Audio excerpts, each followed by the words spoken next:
Hey, how's it going, everybody? It's me, RDV. Just gonna start off a little bit differently today.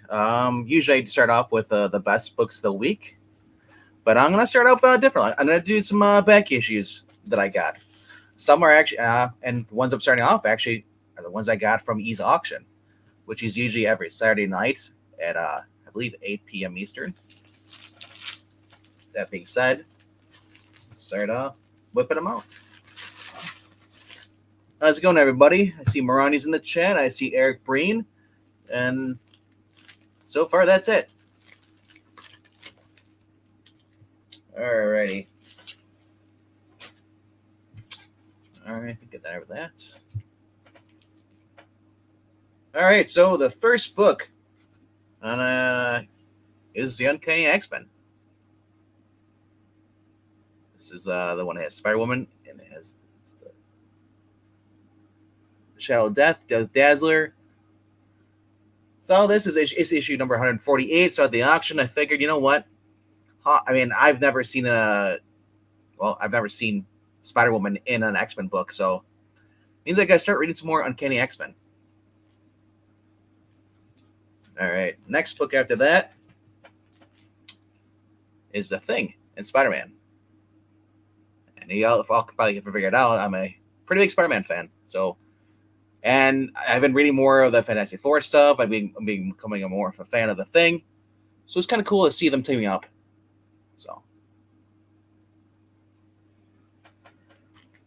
yeah, I like the classic covers too. I mean, compared to today's stuff, especially with this next book, you know, with the new titles and everything, these older books look a lot better. Now, some people might say, well, it's too cluttered. You have all these advertisements and stuff. Not really, though. I disagree. This is issue 177 of the Daredevil.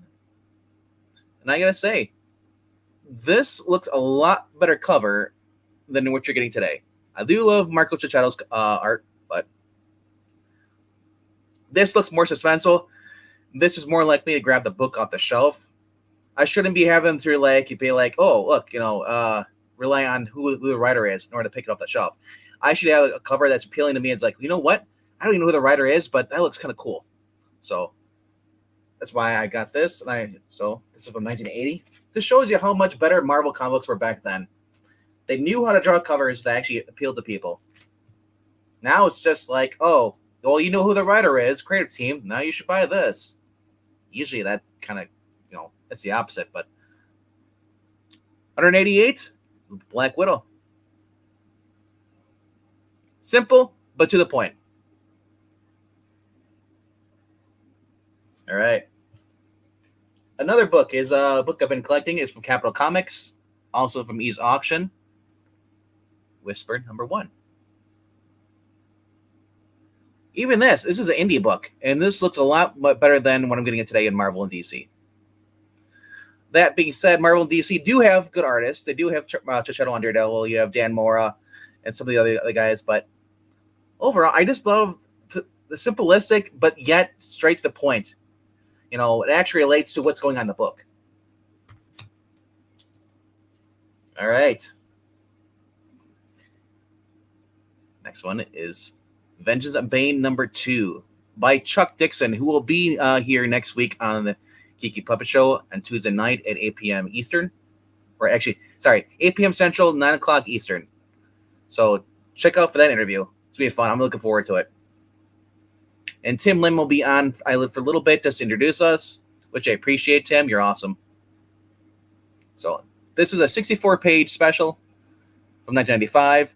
$3.95 for 64 pages from Chuck Dixon.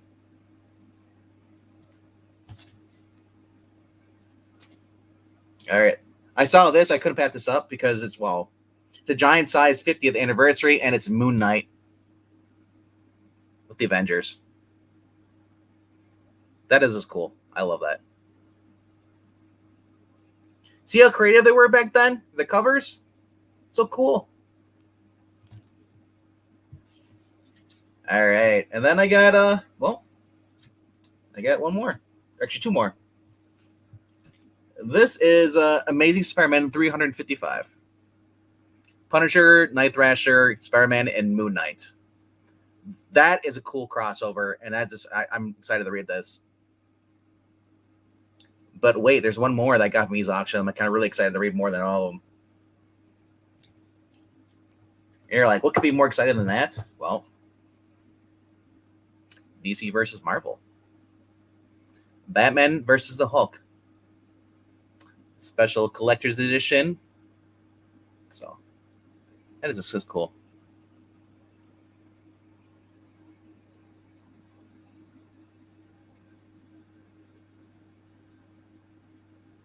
Yeah. So that's all from the auction. I get over an E's channel. That's it. I got to point out, they are $1. It's usually $1 to $5 bids, depending what it is. Unless it's a big dog, and those are usually could be $20 to $50, depending on what it is and what the value of it is. No slab books, though, but they're pretty cool. I prefer not having slab.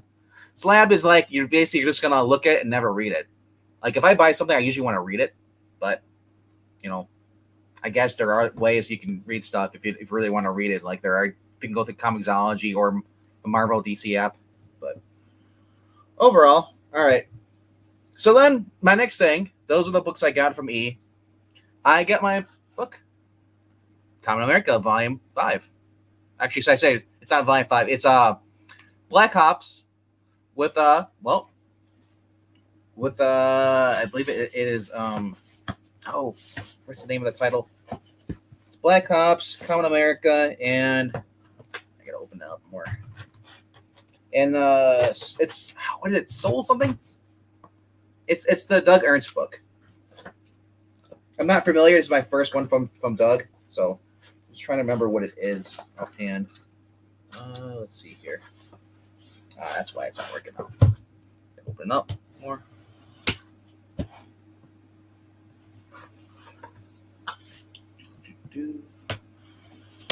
Always good to have a knife with you.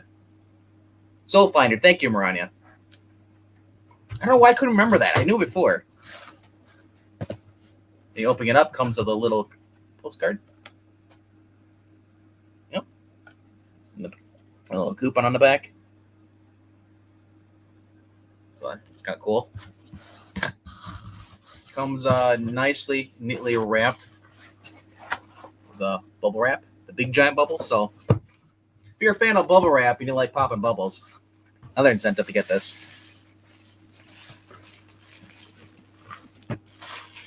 All right. It comes neatly wrapped. So, yeah, I've actually been enjoying the boxes too. I love the art on them. I think they change the artist every once in a while. Like this looks like a different artist than the other ones. I mean, so that's kind of cool. I mean, here's the older one. See, that's the previous one. Another art. So if you think about it, the boxes are actually collector's boxes too. But all right, so this is the book I got right here. So a little closer up, you can see more.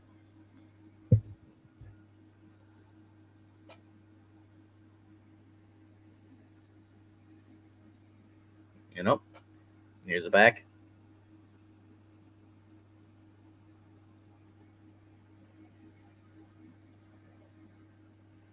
And just let you know, Eric Breen, if you're going to jump on the B-rate that book, you got like 5 minutes. Otherwise, save your piece for later on. No, of course I'm not going to. Well, I've already said before. If you've listened to other on E's stuff, I've said where I live and my first name. So, plus I have guns. So, anyone wants to show up my house, go ahead. So that's the interior cover, and then I believe more cover right here in the back. So, yep, this is my first Soul Finder book with Doug. So, kind of excited to read the crossover. And what's really cool on the inside, just notice this. They give you a little brief info on the characters. So if you're not caught up, they tell you who the characters are. So you're not just like randomly throwing a character. I guess I'm supposed to know this person. But overall, the art in this it's always pretty good. And these are hardcover books. I love it that they're hardcover. I'm not a fan of soft cover really. I mean, if it's all available, but if I can get a hardcover and get it for like the same price or cheaper, I'd get it. But so just phenomenal art here. So the Puritans would go outraged because the women are not safe figures.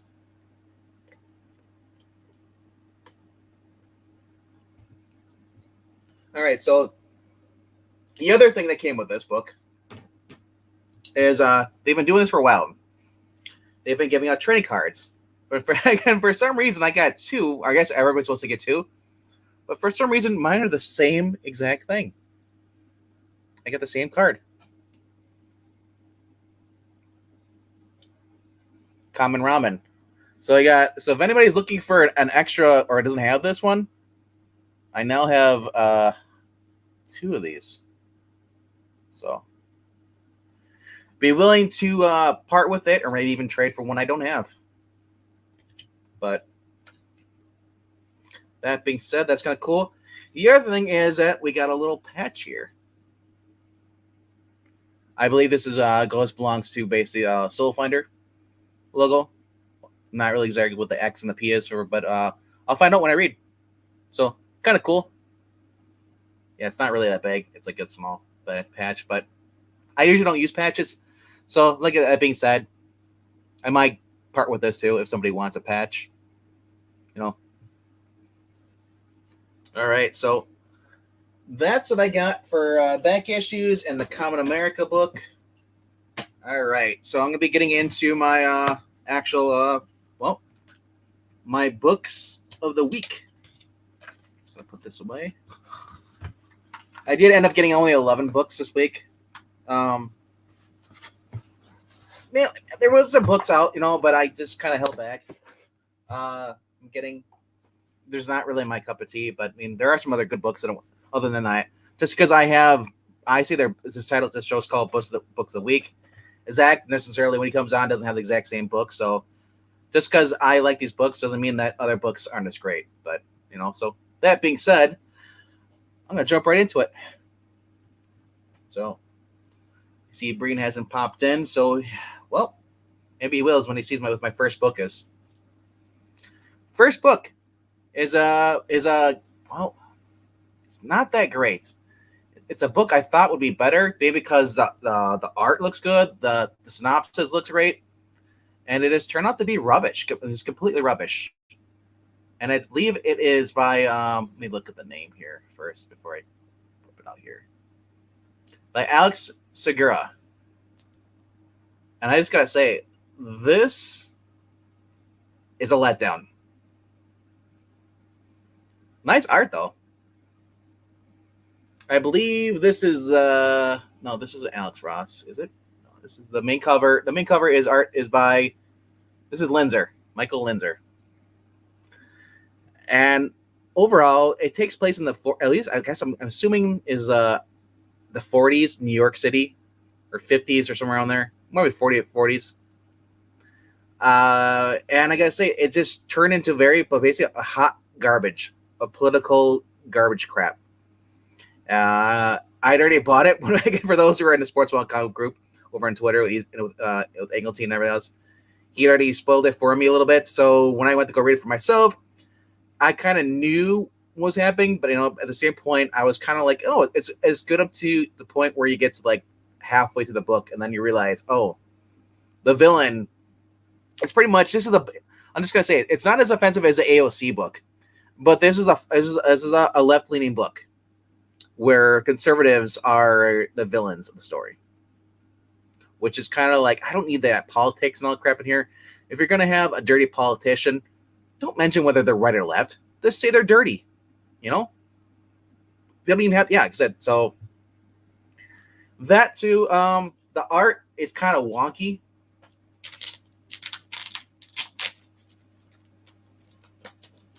Oh, Robert Roberts, I do hope you get your cat back. And that's horrible when you lose a pet. I knew a friend that their dog ran away, but between him and I, we figured that somebody stole the dog because it was a husky, purebred. So this is the art you're getting in the inside here. Overall, it's fairly Dynamite. Kind of you get some of this art here, and it's I don't know. It looks kind of frumpy, but then sometimes this happens. The next page is advertised for Dan Jurgens' basically Lord of the Jungle, and the art looks phenomenally better. Now that could be only the cover of interior, but then I'm pulled back into this here. It's just like it's supposed to be like a magic user, and they're basically three women that decided to form their own little like trio to take on crime.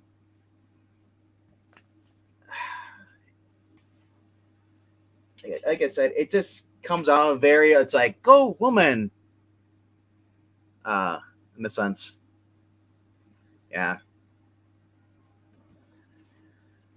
Found a circus horror book by Black Mask with no politics. What surprise? Oh.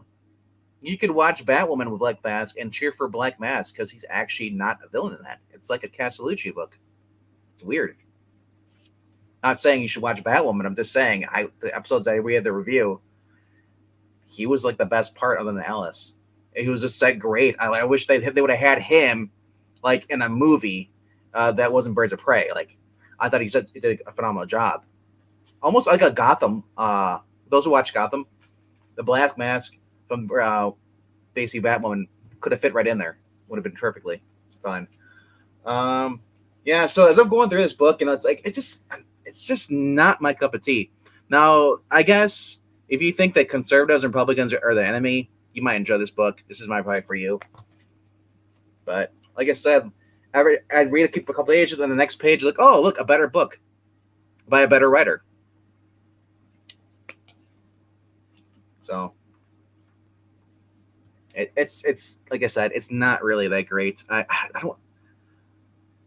But enough about that. I mean, here's the other books you should be reading coming out by John Gordon Murphy, his wife, Katana Collins. She's gonna be writing this. Cherish looks pretty cool. So definitely looking forward to picking that up. But yeah. So Alex Ross did a cover for this. That's the reason why I picked it up, because I was like, why is Alex Ross on a Dynamite book? And then it's Female Fatale. And I figured, Dynamite, you should know how to write these by now. But that's why it's at my number 11. It's even not a top 10. It's my 11. Because the book just sucked. All right. You're like, well, what did make my number 10? Well, it's a book I gave a shot on because it's an original writer with it's 3 short stories. It's a one shot, and it's Hack Slash by Tim Seeley. Tim Seeley is not a guy that I kind of agree on politics. I really don't follow him on Twitter. The little I have seen him, he's been kind of a argumentative, or I guess your typical lefty. But back in the day, I read Hack and Slash all the time, so I loved the idea of basically a girl going around and just killing serial killers. A little cheesecake. So that being said, I got both covers just for the covers. What's confusing about this is they're actually in the back.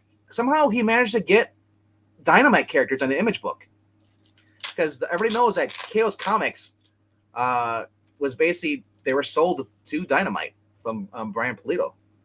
So you had Vampirella and what's their name? I'm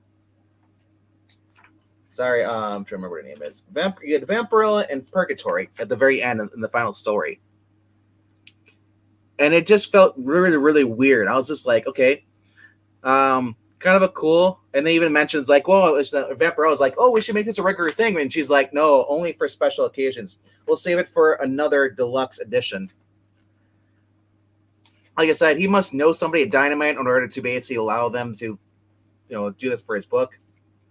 And then there's some other, I guess, I don't know if this is advertising for another book he's doing, but it's not. It's Hack Slash 1942. Maybe it's just a pinup. So there's no it says date or something. It's by Steve Bryant. And then to the back here, here's the timeline events of all of the books you can collect. So if you're a fan looking for books to read in order, there you go. Overall, the book, the very first part of this book was offensive, mainly because they threw Johnny Cash into it. Johnny Cash, he's an alcoholic and just like, and what changed his life is coming over to see his buddy Elvis being, taken down the hill.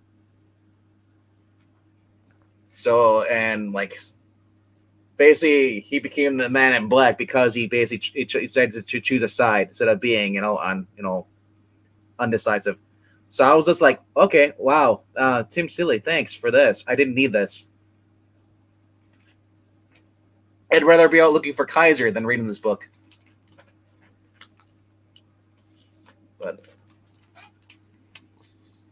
all right. So that was my number 10. And number 9 is a book that now he pops on. There you go. Wow, a book by Tim Seeley absolutely sucks. I'm shocked. Are you? No. Nowadays, yes, it does. Back then, the books were fine. I liked them. Scarlet Sisters takes place in the present. Does it really? Yeah, when you the scene in the police office, the one girl's working on her computer. Oh, okay. Well, yeah, I guess is it 1970s or no, or is it... no, if it was 1970s, the desk would be on the computer. All right, so here's another book. This is my, this is my number 9. I got the better cover because this is better than what's going on in the book. Man, I wish that when he was in prison, at least I know what was going to happen and stay the same. This is pretty much the same, but he's not in prison. Instead, this is the wedding of Elektra and Matt Murdock. In a sense, they have to basically perform the ritual rites by taking on the former leaders of the hands, the demons, not the hand but the fist, in order to basically become the king and the queen of the fist, as a prophesies. So I was like, are you freaking kidding me? And they brought Foggy along. Foggy wanted to come along, so they're in this mountains, temple, outside of Russia, Eastern Russia. And he also brought in the police detective from the first series too, along with the one that was while he was in prison. I just gotta say, it's world building. That's all it is. This is pretty much, if you're gonna read this book, read it with the other ones before this. And then binge read because it's a filler. So yeah, I don't know. It's like I said, it's just weird how Zdarsky writes this. About guy basically they basically brought in their training. Stick is he finds out Stick's there training a bunch of guys who are basically former hand or mercenaries, and the one guy looks at Daredevil come out. He's like, that's the guy we're waiting for. So Daredevil goes up to him and basically tries to intimidate him, only to basically for Doc Samson to come on and basically pretty much kick his legs out from underneath him, and basically make him look like he's not that intimidating. So was Doc Samson always a Sasquatch? No. So he's Dr. Sasquatch in this. No, Doc Samson had a gamma related accident, and that first time temporarily turned him into a gamma spawn creation. Yeah. The only difference was his skin color didn't change, his hair just grew long and green. Yep. Then it faded away after a few issues. Then about 50 issues they brought it back, and they've kept it ever since. Walter Lankowski is the Sasquatch, but maybe nobody knows that at Marvel anymore, or more importantly, nobody cares. Yeah. So, and Zach's at a red light, so on his way home. So be scared. He'll be here soon. All right, so that's my number 9. Like I said, it wasn't really that great. I don't know. I'm buying it. I'm hoping for something to actually happen. I was reading comments on Comic Geek, like, "Oh, it's so exciting! I can't wait for him to go against Punisher." Who? Punisher's not in this. It's a guy who looks like him with the swords. Wow, Daredevil's going to go against the Punisher? Man, 50 years and no one's thought to do that. I know, right? Right. So my number 8 What was better than? Well, you ask what's obviously better than Daredevil? Because Daredevil was supposed to be the top dog in Marvel. Was Zdarsky 007. The more I read this, the more it feels like James Bond, which and to me right there is a winning for me. If it doesn't feel like James Bond to me, I'm gonna drop it. This is better than Daniel Craig to me. Bond's got himself basically the big bad guy. He basically reveals himself in this. No, he's basically some evil organization and it basically wants to choose basically what country does this, leads this. He finds out the other double agent that he was basically in love with, or was a former mentor, was involved with them, and now they're trying to recruit Bond. And he can't say anything to M or anybody else because they're monitoring him. So overall, I mean, this is basically like a beginning of a Bond movie. I mean, I want more, but obviously they're giving us small doses, which is all right for me. It's Phil Kennedy Johnson. I still have to go back and read some of the earlier ones. I think Warren Ellis that did start these? Yeah, read the Vita Ayala ones. To you, I will, as a bedtime story. You can read those to me posthumously if you don't mind. I'll start doing low buzz on here with the worst books you can fall asleep to. All right. So my number 6, Year Zero. And I forgot this cover is actually done by Carrie Andrews. So if you're not a fan of zombies, this book isn't for you. But it's basically the guy who's writing it, Daniel Kraus, was apparently handpicked by the wife of George Romero to basically finish his George Romero's last book. I think it was called Killing Something, or I forget what it was. But then they wanted him to come back and just do a prequel to this, so to the original series. So, and what he brings with it actually is pretty good. So I actually like this. It's the first issue of 5. So if you're not into zombie stuff, you're probably not going to like this. But if you are into zombie stuff and you like George Romero's kind of style, it's a good book. I'd recommend it. Hey, Glenzer, turn on Baylor, West Virginia. 62 points, and they're only halfway through the third quarter. At least those quarterbacks can throw to the right jerseys. Read through the Vita books in a drunk stream, I dare you. I wouldn't be reading anymore. I'd just be drinking more. Hell, I'd hate to do that. I think you guys would be drinking too. Reading Vita Ayala would be a threat to 30 years. I figured, like I said, he's turned on. He's reading this. All right, my number 6. Vampirella Mind Warp. Basically, Vampirella, for those who haven't read this, is a little synopsis of that the previous issue, she was hired by this guy. This guy was a flunky. Well, basically, he promised money. Hey, if you put this, this necklace around Vampirella, we'll give you a bunch of money. And then, because basically the necklace is supposed to make her follow your commands. She plays along with it till they get to basically an old enemy that she doesn't really remember, wants to basically to steal her body. But before she can do that, she basically Vampirella, pushes the old lady away from her soul out of away from the person, and she finds herself in the past, in the 60s. Pulling along the guy who was a flunky with her too, and she runs into Adam, and then she's got to find this dagger, and then, like I said, it's for a Vampirella book. Like I say, it's interesting. It's not what I normally would expect, but I mean, I do love the fact they set it back in the 60s. That being said, I would recommend checking it out and form your own opinion. This is the main cover, but this is the cover I went with. What cover is this? Cover it doesn't say on the front. I hate that. Usually they have a price code, but so. I think the main cover is Joseph Michael Lindsay doing the covers. So that was my number 6. All right, down to the top 5. Top 5 books I've enjoyed this week. Breen, I want to do a retrospective on the original one of these with Peter David. So I've been enjoying this series.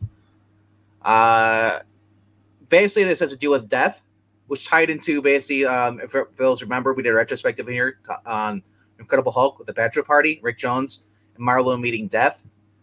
This is what this focuses more on, the Kree basically wanting to capture death and use her to basically resurrect people. your fallen soldiers. Well, the death that Marlowe met was the one from Sandman at DC. It was a nod Yeah. and a wink. Yeah. This is the death that Thanos was in love with. Yeah. Okay. All right. So there's 2 deaths. Okay, I wasn't sure if they're the same or not. Well, each company has their own death. Just like we have ours, and he just showed up. That's funny. And he came from Walmart or Target, one of the two. I didn't come from Walmart or Target. I came from Bible study. Did you get that shirt in the Lost and Found? Oh, no. Oh, the shirt. No, the shirt came from Dillard's. The hell's Dillard's? It's a department store. What are you? Were you born in a cave? I actually was born in the woods. Raised by wolves. Oh, okay. Raised by wolves with shotguns. Ah, that makes sense. We don't eat vegetables. We just eat meat here. Makes All sense. right, so you got this book? Is this new? This is a new one? This is number 4 by Peter David. How was it? I'm enjoying it, the series so far. You'd like it. I think you would. Rick's back from the dead, and I love it. Like Peter David even referenced, like, it's like, wait, if like they make a comment to Captain Marvel, he's like, no, not the one you guys are probably thinking of. The asterisk, it's actually Monica Rambeau. Does Marlowe ever show up though? Marlowe's in this. Oh, okay. All right. Marlowe, Rick Jones, yeah. Hot take: Marlowe is better looking than Mary Jane. When Chris Cross draws her, she is. Yeah. So Zach, this is actually my number 5. Oh, okay. Just in time for the number 5. Okay. Number 4. I'm just gonna go with all the old original writers. Nice. Claremont at number 4. Alana Cheney basically pops up in here for a couple of pages and then she's gone. So if you're looking for this, like, oh, Alana Cheney, she's in here just to flirt with Gambit and then gets this girl on the cover. Basically, what? Lila Cheney's not with Sam anymore, or is that like 30 years ago? Who's Sam? Well, no, she's not dating Gambit. I mean, I don't know who Sam is, but it's Sam Guthrie, Cannonball from the New Mutants. That's who Lila Cheney was originally involved with. She's friends with Gambit. She's not. They're not lovers, something like that. Well, I'm kidding. I said nobody at Marvel remembers any of the things I just said. Well, I know who Sam Guthrie is. No, I said nobody at Marvel except for the guy writing this. But so that's why I'm kidding, because she at least knows who she is. She was doing a concert, and then he popped up in there, and then he's being tracked, and then basically someone also, it's some other space bounty basically people came up.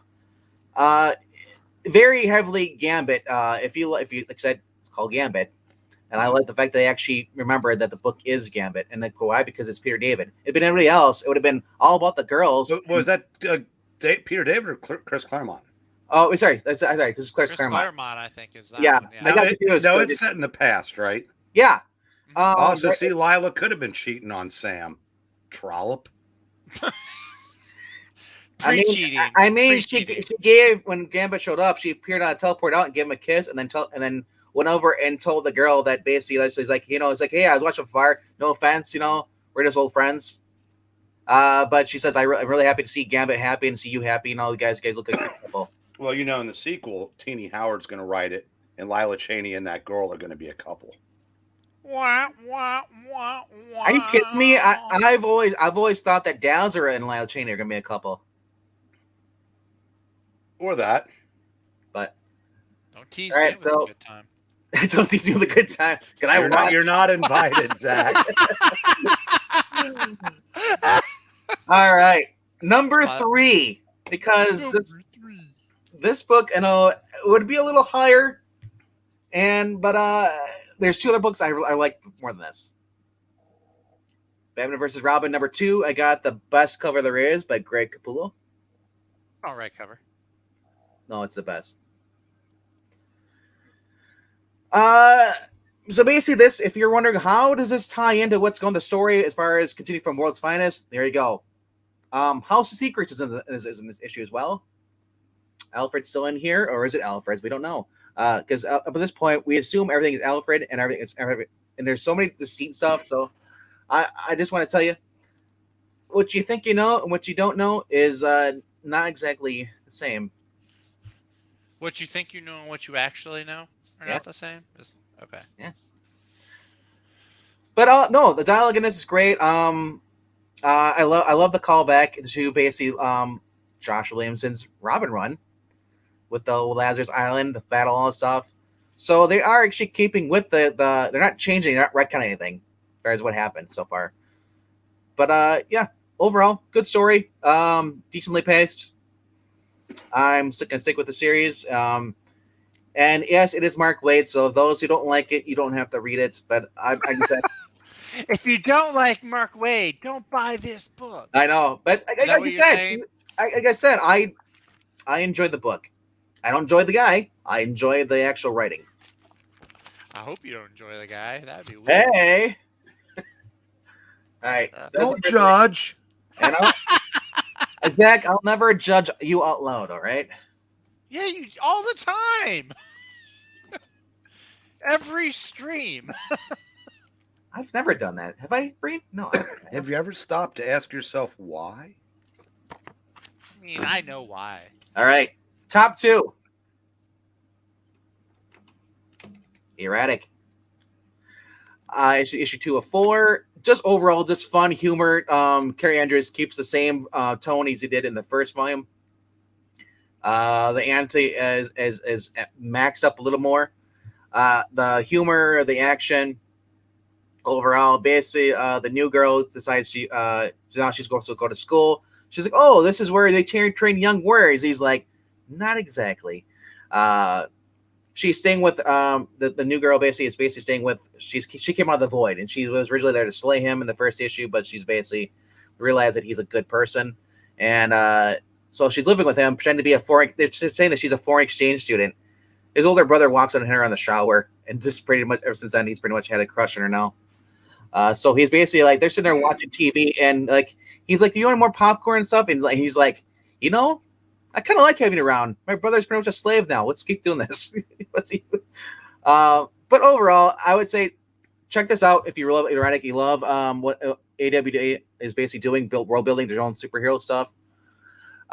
Carrie Andrews' art fits in this book. Sorry, I mean I love it in this, but I don't like it in Marvel stuff. I like it because this world it's just unique. It matches the personality of the book. Overall, like I said, I give this book a 4 out of 5. So high praise for this book. Best book of the week. Now, Marania, you're going to be shocked. Maybe not, because you get treated nicely by this person. It is actually Evil Black Cat. I'm shocked and appalled. This is by I believe Callum Bunn, the guy who wrote right. Fear Itself at the end, and he wrote some other books for Marvel. He wrote Fear Itself. He was born there. Yeah. Wait a minute. Are you holding up the right book? Why? Which book was he holding up? I don't see, boobs hanging out of corsets, Zenoscope in the left-hand corner. I'm just as shocked as you are, Bree. Yes. Wow. Please elucidate. So I don't feel like I am hallucinating. Hey, this is covered by Francesco Francavilla. The writer is Cullen Bunn. Cullen Bunn, who's basically wrote in a lot of Marvel. He even wrote, I think he wrote Punisher before. For God's sake, my mother was an English teacher. She just yelled at me from the great beyond. Said, "Tell your friend it's written, not wroten." Okay. All right. Will. He wrote in this. Fuck you, Breen. I don't care. You're saying that to my dear departed mother. Oh. Ugh. What do you mean? She's in the garage. What? This took a turn. She's been dead for years. You don't remember that? Have you never heard that story? Me, Venkman, and Frag Minion were on an England stream, and Frag Minion used to troll, like he was an Evil Black Cat level troll. And he was saying how he said something, and then his comeback to me was, "Your mom needs a good face cream or something like that." I said, "Well, she has a good concealer because she's in the garage and we can't find her." Oh my God. So This is an Archie comic. Yes, the Archie comics here. Archie horror. It's a one shot. Overall, it's pretty much Salem coming across this evil guy who's kidnapping pets. Oh, and, that is evil. And he's trying to bring demons into them.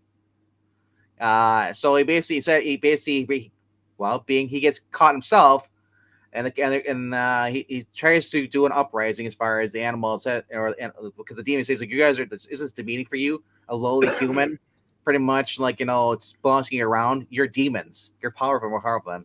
They're like, we can't break our contract, blah blah. There'll be consequences. Well, eventually things do go wrong for the guy because the guy basically is going to try and summon a demon and put it into Salem's, the cat's body, but there's already a spirit in there, and which causes backfire, and his gods are pissed, and this guy gets dragged to hell. But before that, though, while the whole basement's on fire, the animals rise up, and pretty much Salem walks away, and you hear the guy screaming while the place is on fire, and he walks out. And then he goes, because it's cool because he goes up first. When it first starts out, though, Salem actually goes up to a little mouse, and he's like, he's just going to eat the mouse. And then he saw the guy. He's like, mouse, you got your reprieval. It's your lucky day. Go away. And the mouse is like, what? Kind of looks away and just runs. At the end, he finds the mouse again. It's a cute little story. It's about and like I said, I always love Salem from the Sabrina stuff, even with the Chilling Tales. And then, like I said, it's straight to the point, and the art's good in here. I can even open up and show you some of the art, if you want. But, I'm really against animal abuse, and this was like pro against like getting revenge on people who got here's this. Everything goes wrong for the guy. Venk, I could just open up my copy too, because apparently all the cool kids on this stream got that book. Did you get that book? Nice. I'm saying I love him talking to the mouse. I'm a dog person. I don't know what you want. I am pro evil black cat. I'm sorry. So that's. They even have some stuff in the back here too. They have advertisements for all the art because it's an Archie book. So they are going to be doing some more Archie stuff in here too. You can advertising Comixology. I don't know why Comixology is dead. But Archie Encyclopedia at the back here. That's kind of cool. Their horror stuff has been pretty consistent. Yeah, that's the Joe wrote a story in one about a month ago. Look at that! I actually just had to get a bunch of fantastic. Look at that! You can get Archie shirts. That's actually pretty cool. Yep. That has a cool retro look to it. Captain Pureheart dude shirt. Look at that! That's cool. I like the Christmas in July shirt. That's kind of neat. But like I said, I really enjoying a lot of stuff that Archie's been putting out. Here's some behind the scenes stuff in the back here. Yeah, if they had Evil Heart it's shirt, called look what the cat dragged in. Yeah. Okay, I appreciate it. Look at the very beginning. He's chasing a freaking mouse and gets in it. That's a rat, son. That's not a mouse. That is a buck-toothed rat. We got bigger than that up here, so if that's a rat, then I have. That's like a nutria with a tail. I just love it at the end. He's just like, he's jumping out, the fur is flying, everything, and the guy's like, jeez, and being attacked by the animals. That's crazy. Like overall, I just love Salem's snarky attitude and him talking to the animals. You're like, just shut up. But and here we go. Show the actual end here. So, and there we go. At the very end, he's like, he's going through and he's got the mouse again. He's like, oh. So overall, I mean, Dan Schoening, who basically did a lot of the Ghostbusters cover stuff for IDW and some other stuff for IDW as well. He's doing the art as far as the cover art and the interior art. So that's why I liked it really much. That's another reason why I picked it up too. But I was like, it's Salem on a freaking book and it's near Halloween. That's cool. So, yep, that's why it's my number one. Evil Black Cat. Shout out to you, bro.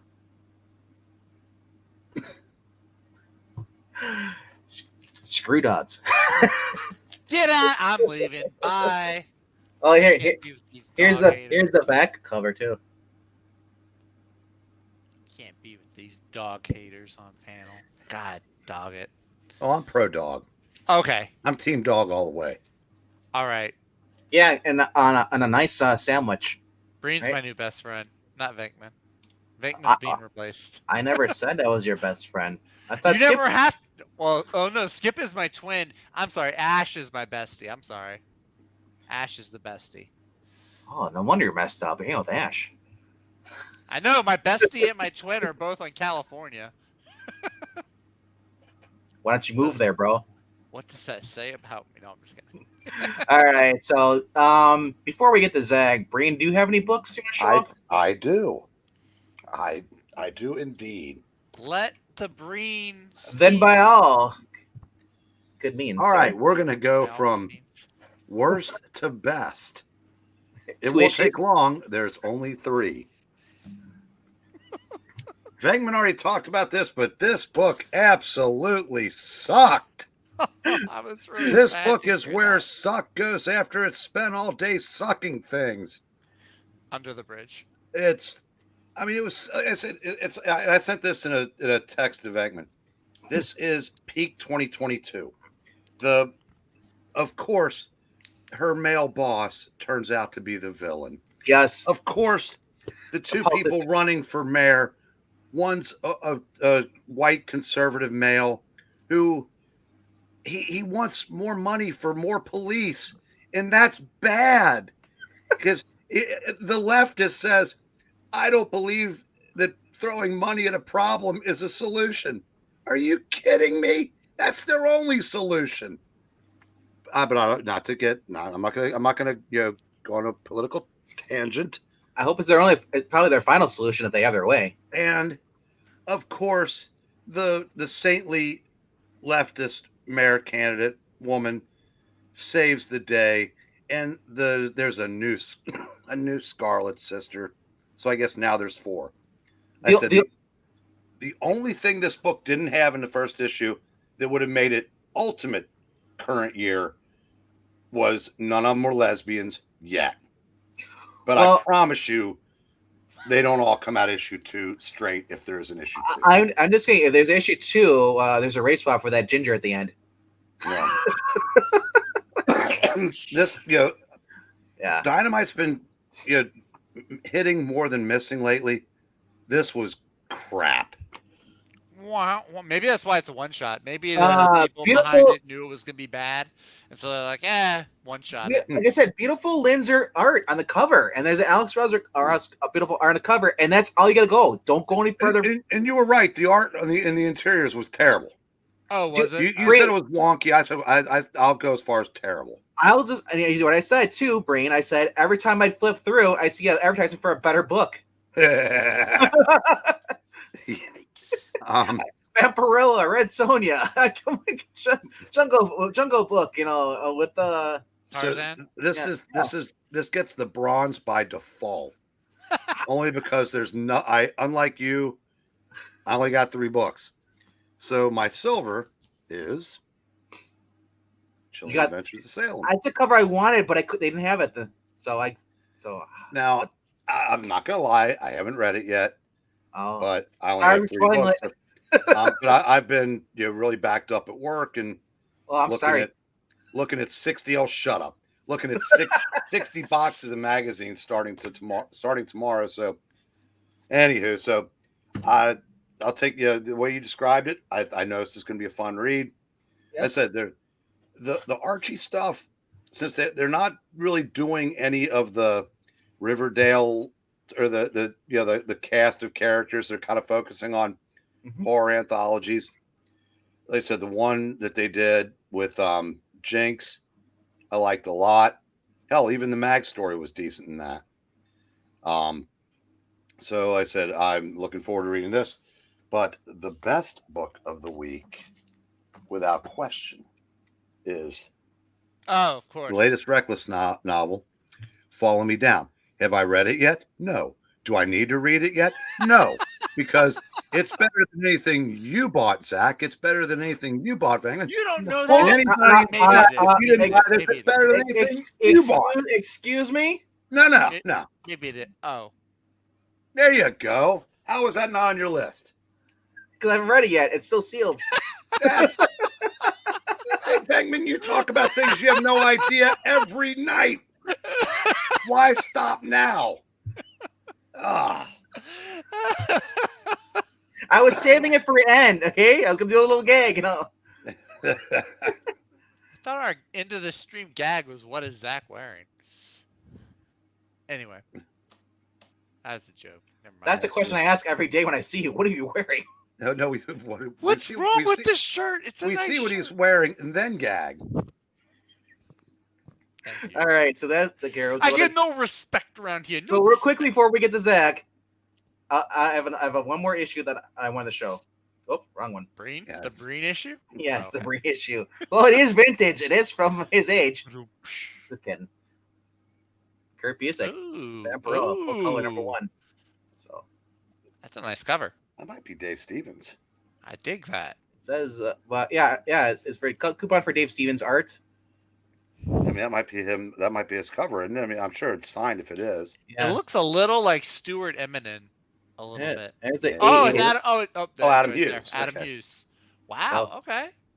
I was looking through a bunch of the Wonder Woman issues from like this the is- 90s, I think, where he was doing the covers. Those are some Yeah, good looking This is covers. Harris Comics 1992, Wow.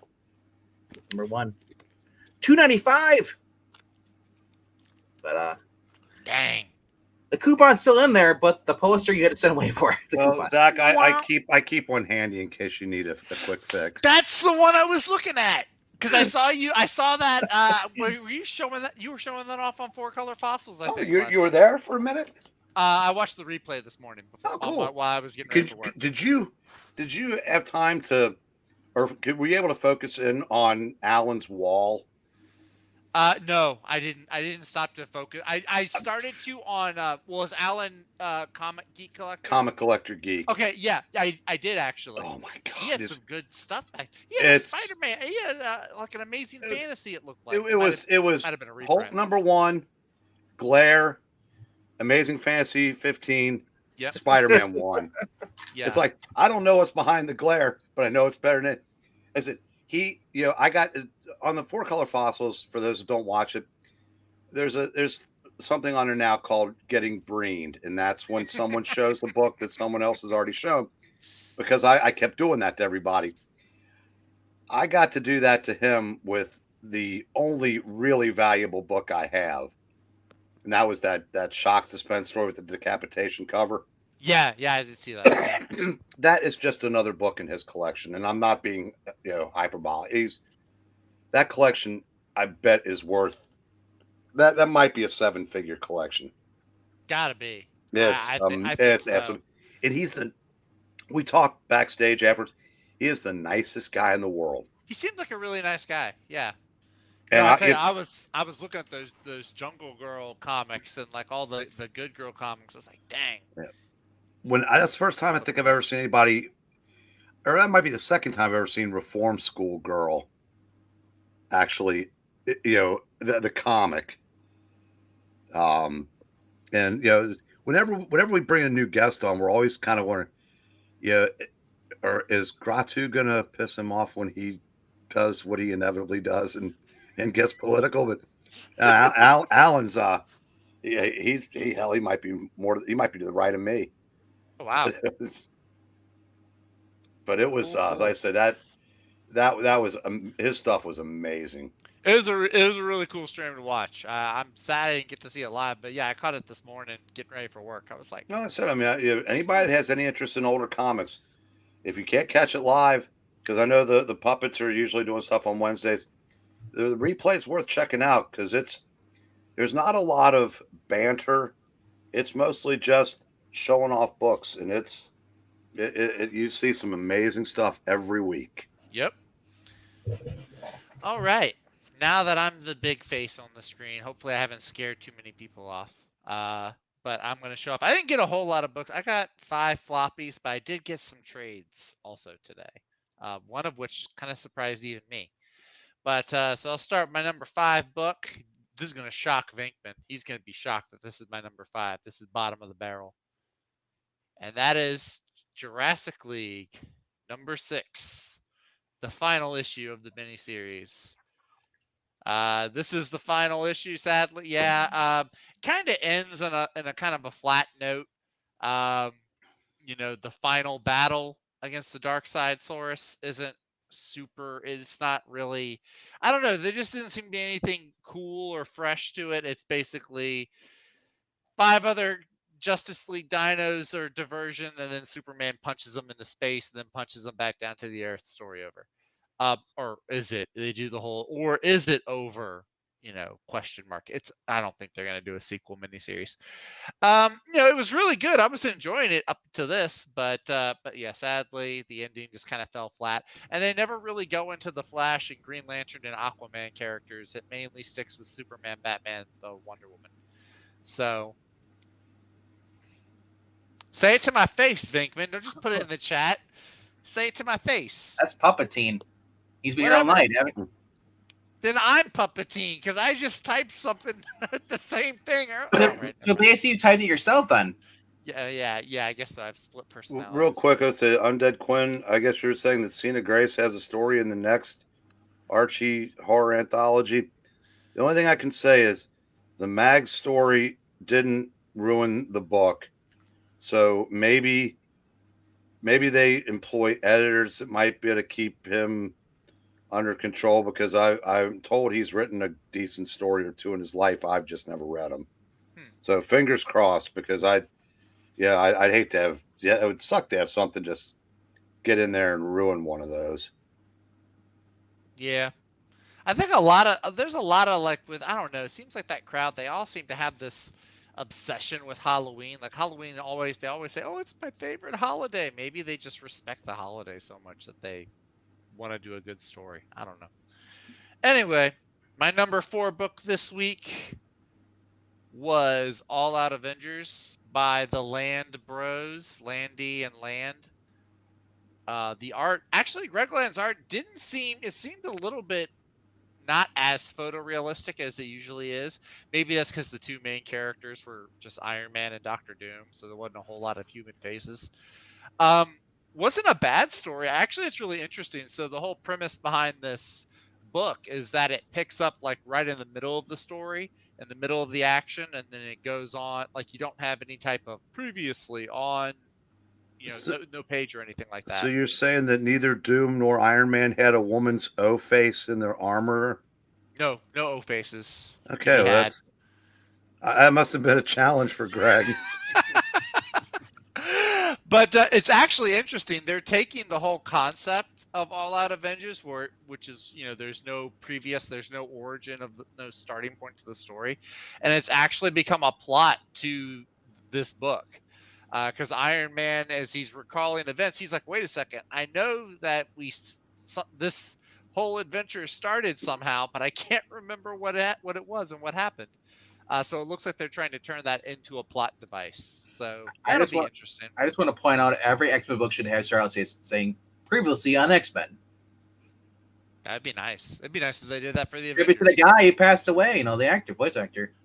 But yeah, it's mainly Doctor Doom and Iron Man. There's a little bit of She-Hulk in here. Black Panther and Blade don't really do a whole lot. Wow, the last time I saw Iron Man and Doom in a story was the King in Black crossover with Santa Claus. Was Doom in that? Yeah, they teamed up to take on a symbiote controlled. Iron Man did. I don't remember. Oh no! You're right. Yeah, Doom was in that. You're right. Okay, sorry. And that was a Cavill story. That was a while. That was a while ago. Venkman, if they did that, what it would probably say is previously in the X-Men titles, Teenie Howard wrote a book that sucked. Vita Ayala wrote a book that sucked harder. Danny Lore wrote an unreadable piece of crap, and Jerry Duggan's story was just there. Now, on with the issue. You are just an angry old man. My number 3. Another shocker to me this week. First of all, this is the good cover, by the way. As your number 3? Yeah, this is my number 3. Batman vs. Robin number 2. There is a lot of good stuff in here. something. There were two parts in here though that I was like, really? Do we need that? First of all, I'm sorry, I don't think the Lazarus Pits need an origin story. And I also don't think Ra's al Ghul needs any more family members. I'm just saying, behind every man is an evil woman. Yeah, but do we need that though? I'm sorry, it looked like I was out of focus. Damien's grandmother is the villain of the story. Like Ra's al Ghul is already really old. Do we need someone older than Ra's al Ghul that's not Vandal Savage? Like, Wait a minute. I don't think so. Then that'd be his great grandmother. Then It's Robin's great grandmother. Yeah. So they've introduced Ra's al Ghul's mother. Yes. Yeah. Oh, come on, Mark. So that Well, as you know, he did, though. that took me out of it. But I gotta say though, hold on though, he did not. Well, I you don't. had your moment. This is Oh my no, moment. hold on. I want to clarify. Mark Waid did not dub her at all. That was Josh Williamson who brought her back. Lazarus. True. Okay. No, that's Okay. true. Okay. No, you're right. But I'm just saying, did we need her in this story though? And Zach, if you want your moment, show up on time. He knew I was going to be here at 8:30. That's no excuse.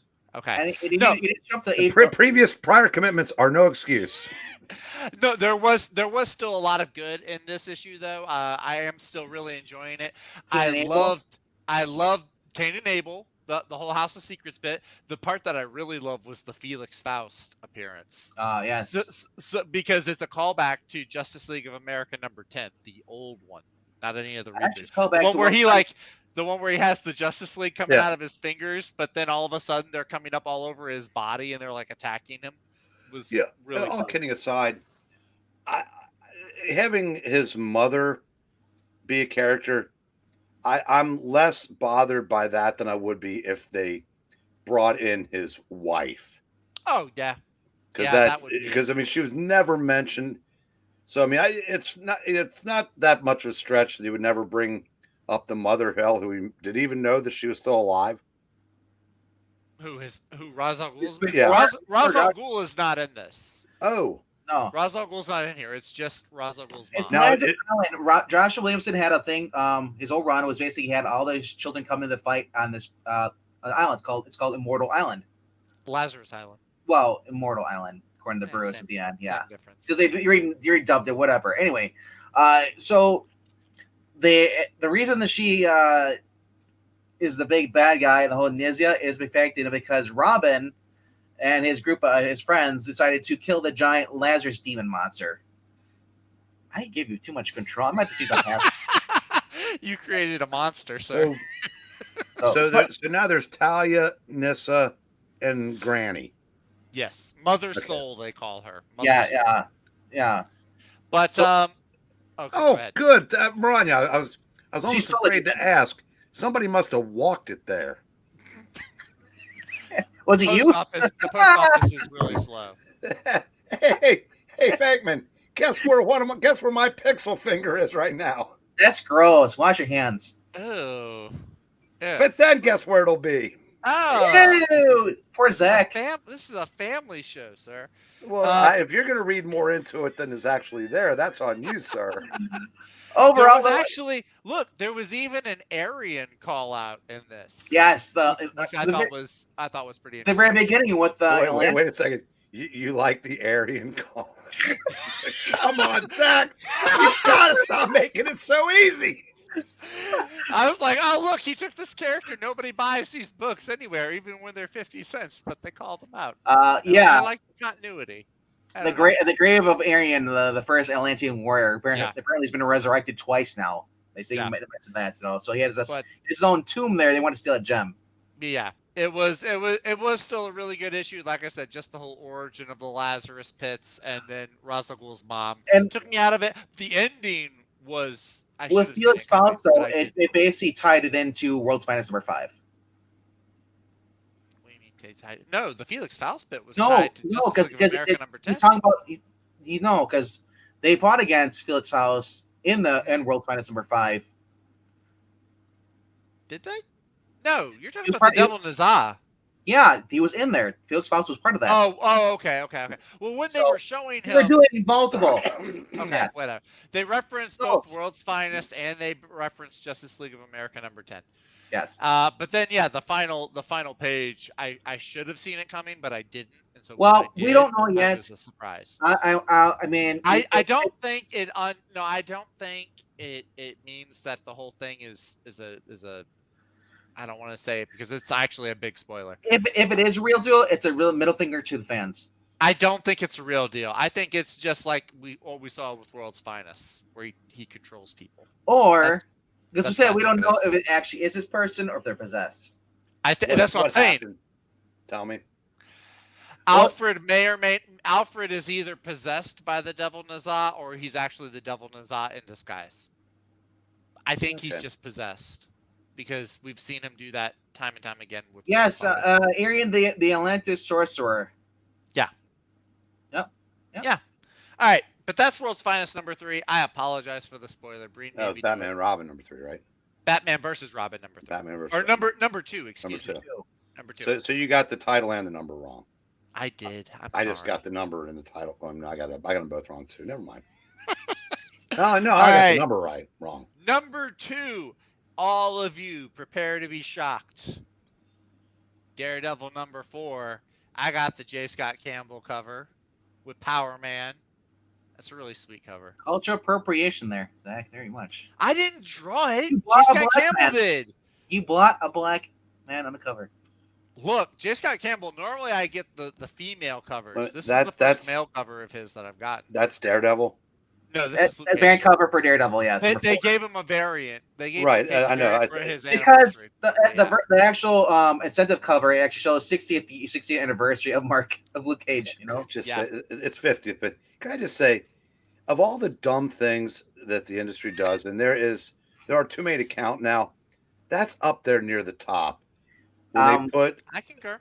I mean, that's a neat cover. It is. That's a really cool cover. We didn't get that. So. It really belongs on a Luke Cage book, doesn't it? It doesn't even tell you that it's Daredevil too. It just says legacy number and that's it. It really doesn't. Yeah, there's no Daredevil anywhere on here. That's kind of was a running gag that Pixel and I for the thumbnail we did for like this past Tuesday's top 5. I threw that cover on there because we were like, what the heck? There's Luke Cage on here.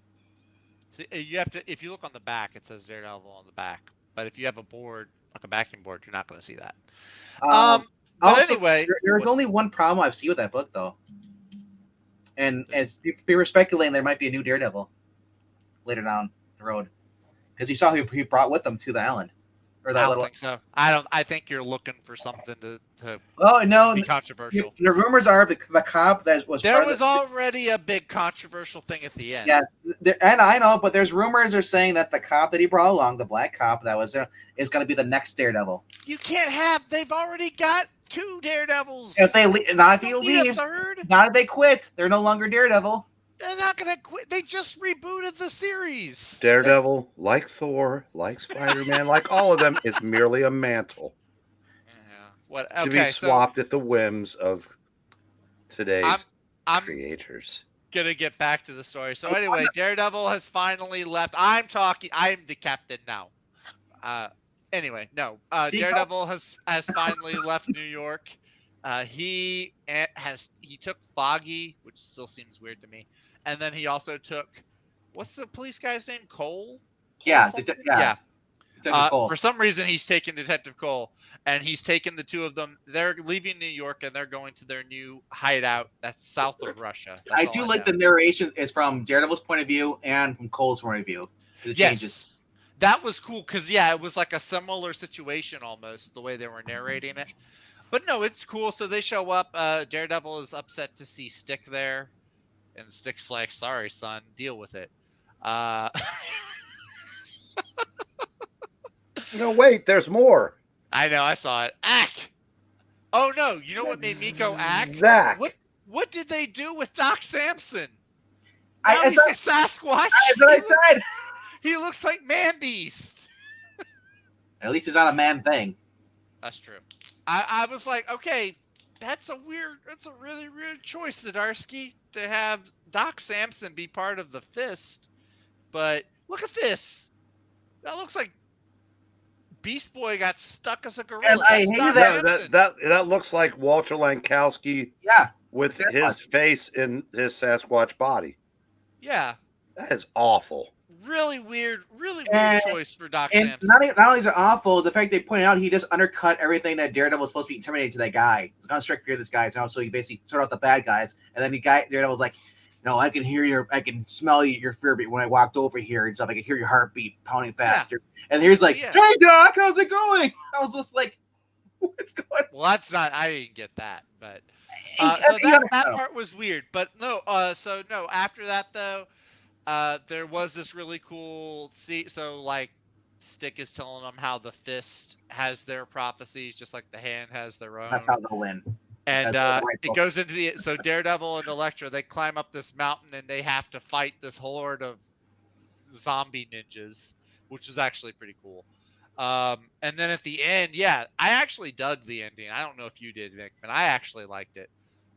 Because yeah, Daredevil and Elektra are now they're the king and queen of the hand. Yeah, I talked Basically, about that. Yeah. it's Their their ninja marriage ceremony. I actually dug it. And that's why my theory is. I don't know if it's going to happen, but they originally said one of them's going to die. They in order to both win. died, haven't they? Or I know Elektra has. Fist had said that to Elektra before Daredevil even read that. It was in issue 2. He'd said something about how the prophecy that one will die. She's like, well, fuck that. Basically, she's going to survive. One of them. Now, But if I they think both died though. hey, it wouldn't be the first time we killed Elektra. Or Daredevil. I Or think Daredevil. hasn't Daredevil But died. I'm just saying, if they were get killed off, or he decides he doesn't want to be Daredevil anymore, he does the whole Ultimate Spider-Man thing, leaves with her. You have the new guy. Cole could be the new Daredevil. They should kill Matt's law partner and then say, "Wouldn't be right to let you live after we kill Franklin. He was our friend." But overall, it's set up. I do love how they pitch like our religion's the correct religion. That's why we'll win this war. That's true. I did catch that. I was like, I see what you're doing. We have the right book. They have the wrong one. I see what you're doing. It was overall. Look, I'm just glad they finally got him the F out of New York. God, it took you 3 issues to get Matt out of New York. And here he says, "I'm still in love with Kristen, but I love Elektra." I love this woman, but also Matt. That's been the story of your life, friend. I love Karen. I love Elektra.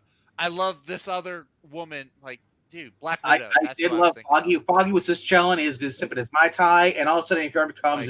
He's like, that's why. Anytime I see somebody that complains about Daredevil and She-Hulk getting it on, I'm like, listen, they were both players in the comics, okay? And don't they forget, both slept with multiple people. Which one? I love Gloriana until she took a header out of a 33rd story. There wasn't much to love when she landed. I need to get a sound effect for that. That sounds like a more compelling story. I want to read that. All right. It's somewhere in the 300s, I believe. My number 1 book of the week. I'm going to get people shaking their head or being disappointed at me, I know. But I enjoyed it. The final Fantastic Four issue from the Dan Slott run. Not written by Dan Slott, though. This is Fantastic Four, number 48. It is a Judgment Day tie-in. David Perez, isn't it?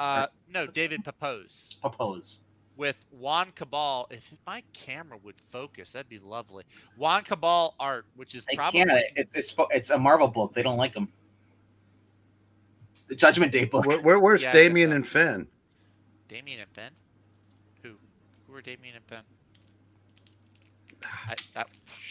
Anyway, Bankman, what are we gonna do? We got to educate Zach sometime. You guys are always trying to educate me. Just leave me in my simple-mindedness. I thought about using a steel chair this time. Yeah, so, Dominic and Rhea. Dominic and Rhea. Judgment Day. Anyway. Okay, you've had your jokes. No, this was actually I really like this this whole 2-issue story. I really liked it. I love the whole idea of the Baxter Building being on lockdown and having almost like a Die Hard situation. This picks up obviously where the last one left off. So the whole point here is Miss Dominatrix girl over here, who's Midas's daughter, wants to steal. Starting a Scorpion from. Do you know where she's from? Yeah, she's the daughter of Midas. But do you know what comic she was in before that? couldn't have been an Iron Man comic, was it? Pretty sure it was America Chavez? because she fought somebody called the electric. What or what's her name in this? Good question. I forget. Obulette. No, Obulette but is her villain name. Her real name is. oh, she's something not the Midas. Exterminatrix. She's No, Midas, yes. Yeah, Exterminatrix. I think that is. That- The name. Sin. Her in real America. name is Obulette, but she's I like think the she daughter might of be. Dr. I think Midas. Gabby Rivera used her in America. She did. I She was. And I remember her character being when Marvel did that original Sin event where they killed the Watcher off. I remember her being in that or one of the spinoffs. So she was created by Grant Morrison and Marvel Boy. Oh, okay. The Marvel Okay. Life. So So and then she went on to Original Sin. yeah. She was in there by Jason Aaron. Ugh, 14th, and then went to America, issue number 7, and then actually, before she went to America, she was in the Mighty Thor books with Jason Aaron. Then they moved over to America, so now she's in Fantastic Four. Soon she'll be in Spider-Man and the Hulk, and then No, not really. Not after the way this book ended. the way she's drawn, though, I want to quickly point out. It reminds me of like if she'd be the daughter of the guy from he plays Scorpion on Farscape. That outfit. Oh, That's yeah, I don't exactly like the outfit he wears. It cool him down. So I'm gonna get back to my synopsis here. So Your really body, cool, yes, let's go. really cool story actually. It's narrated by Reed, who actually has no time in the book. So this is all while all of this is taking place. Reed is in his thinking chamber, He likes to watch. It's like trying to figure out how to defeat the giant celestial that's judging the Earth. That's pretty much as close to a tie-in with all the events that are going on there. Reed is trying to figure out how to defeat it. So he's been locked up in his thinking chamber. So the Exterminatrix, this whole plot, she's just going to say peace out to this universe and go hop onto a different one to escape the judgment of the Celestial. But before she goes, she wants to steal Reed's mind and all of his knowledge and all of his, smartness. So Sue and Ben and Johnny are supposed to be protecting him. Except Johnny gets locked out of the Baxter building because he's off getting a pizza run because it's the end of the world and he wants to go get pizza because, like, what can I do? I'm just going to get some pizza and enjoy it with my family. Wait a second. So- Doesn't he have a couple pizza pies in the refrigerator still from issue 20? No, this is issue 48. He's No, probably remember when we read that? You were reading Johnny and you made jokes about that. That was okay. The original 28. Okay, well, Yes. no, all those pizza pies are gone. Okay. So he gets to use his cool flying car to go get pizzas. But then while he's out and the Baxter building goes on lockdown, there's this huge force field that encompasses the whole building and he can't get in. And then Ben gets overtaken by mindless ones that are supposed to be helping build in the Baxter building, but then they get turned against him and he gets like a cave-in collapse. It starts to collapse in on him.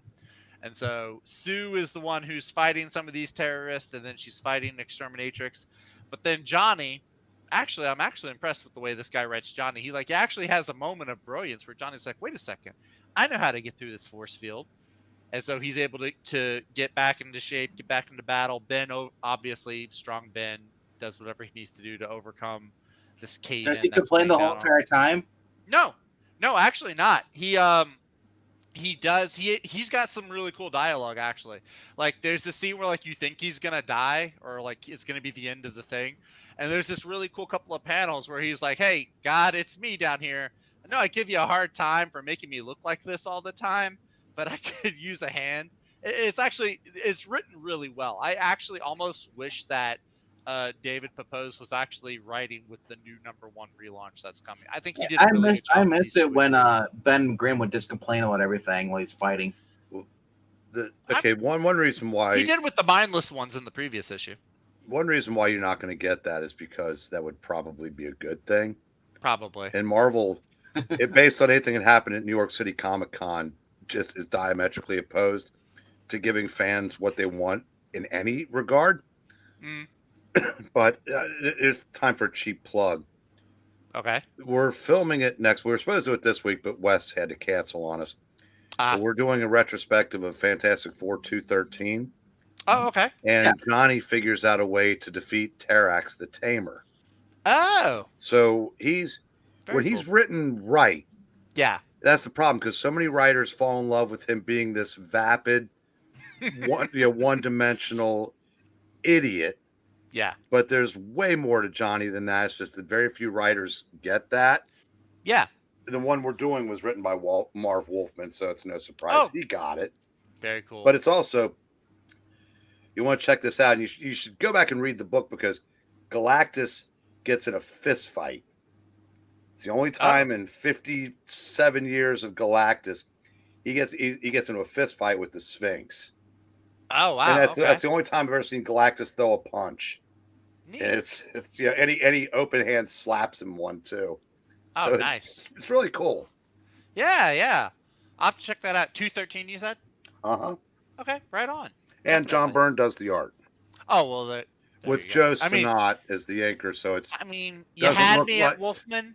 But yeah, it doesn't look like typical Byrne because anybody that Joe Sinnott would ink looks he gives it basically looks like somebody penciling under Joe Sinnott's inks or Sino or how you pronounce it. yeah. But yeah, ultimately, I'm sad that it's in. I hate when Marvel does the needless relaunch at #1. But this was a good 2-issue story. If you want to read just a simple, short 2-issue story, I recommend picking up number 47 and 48. I really enjoyed it.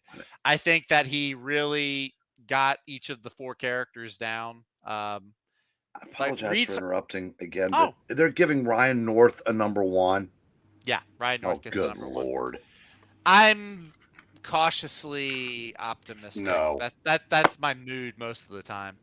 But I mean, we'll see. He already says he's scared by the grandiose of the Fantastic Four, so he's going to make it more. Even though they're going from like dimension to dimension, he's going to keep it more grounded. Basically, he's going to make it look like he's trying to sell it to Crackle as a TV series. Well, I know one thing he said that I actually kind of liked was he was going to do a bunch of smaller standalone stories. So if it's a standalone story in a single issue, I mean, if it's done right, I think that I could see that working. I mean, yeah, we'll see. That's all the floppies that I got. Well, I say that's all the floppies. Hold on. I did get these the other day in the mail. I didn't really show them off, but I did get my my Common America Soul Finder Black Ops crossover. I got the hardcover of that. I'm going to show off the back.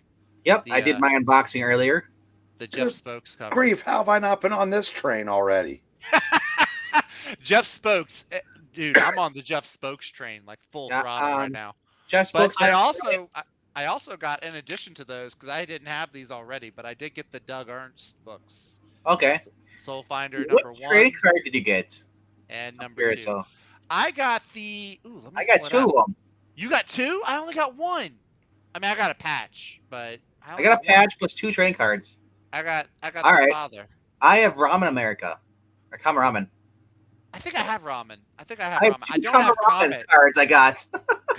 Comet is the one that I want. All right. Nisha is the best one. But anyway, yeah, I got those in the mail the other day. I haven't read the Soul Finders yet. I did read the crossover when I got the PDF. I'm going to go back and reread that one too. But I also got 2 trades today. One of them, I'm kind of surprised. I kind of just took a gamble on it. It looked like something that would interest me. And it's an independent book. So anyone that's like, why doesn't that get any independence? Here's your indie. It's a trade paperback. It's called The Rush. It's from Simon Spurrier is the writer. I've never heard of these artists before, of Gooden or Duke or Osbane Elhow. But basically, I mean, from the Nathan Gooden is the artist. Addison Duke is the colorist. That doesn't sound familiar. So it's from the publisher's vault. No, But, I remember the guy's name is actually Nathan. Cy Spurrier or Nathan Gooden? Simon Spurrier. Oof, Boyd. Cy Spurrier, yeah. Well, no. So the synopsis looked really cool. So this takes place up in the Yukon, in the Wild West days, kind of, or in the Gold Rush era. So it's like, the late 1800s. And from what I could tell, there's a boy. He's moved out from his family. He's gone up with the gold rush to go look for gold. He's in this small, isolated town up in Alaska, and he goes missing. His dad goes to look for him, doesn't find him, comes home drunk. So the mom decides to go up there. She hires this guy as her bodyguard, and there's like a whole bunch of spooky hocus pocus. Actually, it probably makes for a good Halloween good Halloween time book. So I haven't read too much into it. I read maybe the first issue or two that are in there, but it's pretty fun so far. I like a lot of. I've been getting into a lot of like supernatural Wild West stories, so I think it might be right up my alley right now. Is he he's the writer? Cy Spurrier, yeah. Oh, cool. Who's Nathan Goodwin? Is he an artist? Nathan Gooden is the artist. Okay. Yeah, I'm not familiar with him. I don't know what he's done. But yeah, I mean the art's pretty good. I'll give you like a little taste of it. Like he did a Better Call Saul. there's a Better Call Saul comic? Better Call Saul superhero comic. Interesting. He did. I also worked on Batman Superman #3 with Greg Pak. I'm gonna try to see if there's one of the. Hellboy of. There is one issue. All these dogs die. All these sled dogs. We salute you. Go away. Mute yourself. Final book I got today. I'm about to plug myself here. This is Fantastic Four by Jonathan Hickman. This is volume number 3. I have number 1. Had to get number 2 on Comixology because to find it in like paperback it's like expensive. But I did get number 3. And I'm loving this era of the Fantastic Four. Actually just read through volume 2. Shameless plug. Be on the lookout next Wednesday over on our friend Skipintosh's channel. Me, him, and possibly a third guest whose name rhymes with On Comics will be discussing volume 2 of the Hickman run of Fantastic Four. On Twitch? On Twitch, I believe he also mirrors it and puts it on YouTube as well. I believe. Okay. So we'll be in both places. But yeah, we talked about the first volume, which is like the first 4 or 5 issues of the Hickman run, and then when we talk about it next week, we'll be talking about the next story, which is like the big shocker part of the story. Someone dies, and then it also starts the Future Foundation, which is really really cool. So, but yeah, this is. I mean, I know. Breen, I know you love the Jack and Stan run. I do too. I also love the Byrne run. I don't know if I read even the Dan Slott run. I don't think there's a run of the Fantastic Four I've read that I don't like in some way. I'm just saying, the only thing I can remember from that whole entire run is that Peter talking about his Uncle Ben, and then Ben was like, listen to this, Uncle Ben, kid, not that guy. Well, no, that's not the scene I'm thinking of. That's what I'm thinking of. I remember liking the Hickman run. Mark Millar's FF was not good. Okay, it was too. Is that the one Brian Hitch did the art for? Yeah, it was too. Okay. It's like it belonged in the Bill Jamas era. Yeah. Okay. Where it's just, I don't know. I can't put my finger on why I didn't like it. And I don't automatically dislike something because he writes it. Yeah. It wasn't a good fit. I might need to revisit that. I remember Brian Hitch's art looking good. Oh yeah, it was very pretty. People are telling me that I shouldn't read Mark Spector Moon Knight by Chuck Dixon because it didn't fit the character. But I've been reading it. I've been enjoying it. Oh really? You've been reading a lot of Chuck Dixon books recently? Of course. I wonder why. I wonder why that is. It might not have helped that he followed Dwayne McDuffie, who had a brief run on Fantastic Four. And he did not have a good run? No, Dwayne McDuffie did. Okay. Yeah. Because he had, it was right after Civil War, so Reed and Sue left the team to go basically reconnect because they'd fallen on opposite sides. Yeah, that's of the war. Black Panther and Storm joined. Right.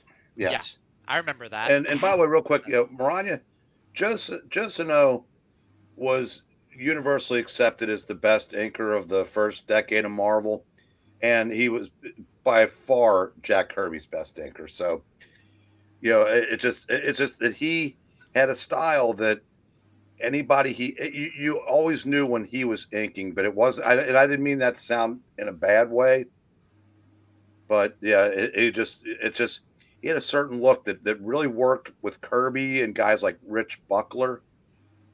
But yeah, that's. I mean, of course you can tell what he's inking because when Vince Colletta did it, he erased the whole entire background. Now, I'll tell you what though, what he didn't erase. My personal opinion, I think he was a good inker on Kirby too, other than what he actually did. No. But that's I guess that's neither here nor there, and we're not here to talk about dead inkers who may or may not have had mob connections. Speaking of, I guess, I don't know if he's dead or alive or not, but really cool inker. What? Oh. Zach, I assume you're done? Yeah, I'm done. That's it. All right. So tomorrow, we have a really awesome anchor and artist, along with a cover artist, too. Tomorrow. Oh, that's right. In retrospective, Tomb of Dracula, Neil Adam art on the cover, Gene Colan doing the drawing and the inking, with Gary Conway doing the writing. Jerry Conway. I said what I said. You don't like it? Too bad. You can call it what do you want to call. Gary Conway was the guy on Burke's Law, and that's why I like it. Yeah, Tomb of Dracula, in my opinion, the greatest horror title in the history of comics. Jerry Conway wrote the first 2 issues, then Gardner Fox wrote the next 4, and then Wolfman took over, and Wolfman and Colan did every issue after that. I think it's such a missed opportunity that there wasn't a Dracula versus Wolfman comic. Well, they fought in Werewolf by Night. Werewolf by Night 15, I think. Well, the other thing is I was kind of mad. There's no Gil King covers. Oh yeah, there were.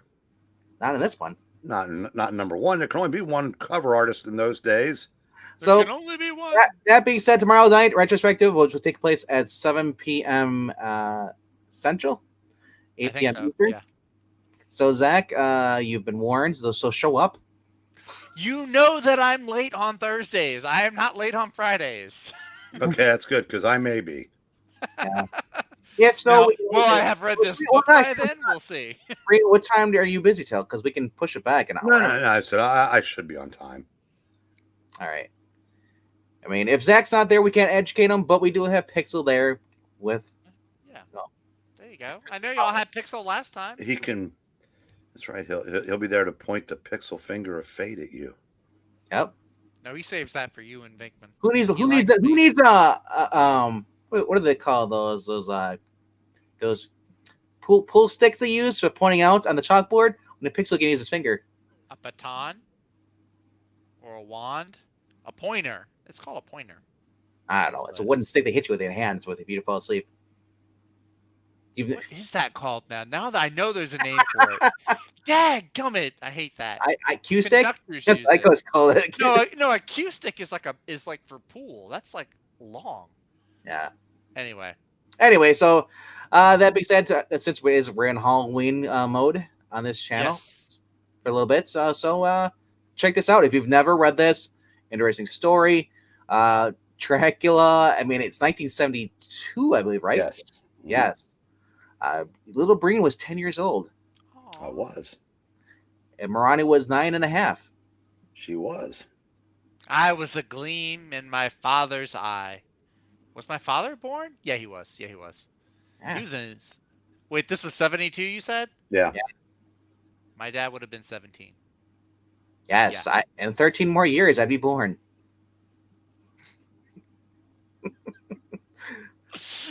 For a good 13 years in the interim.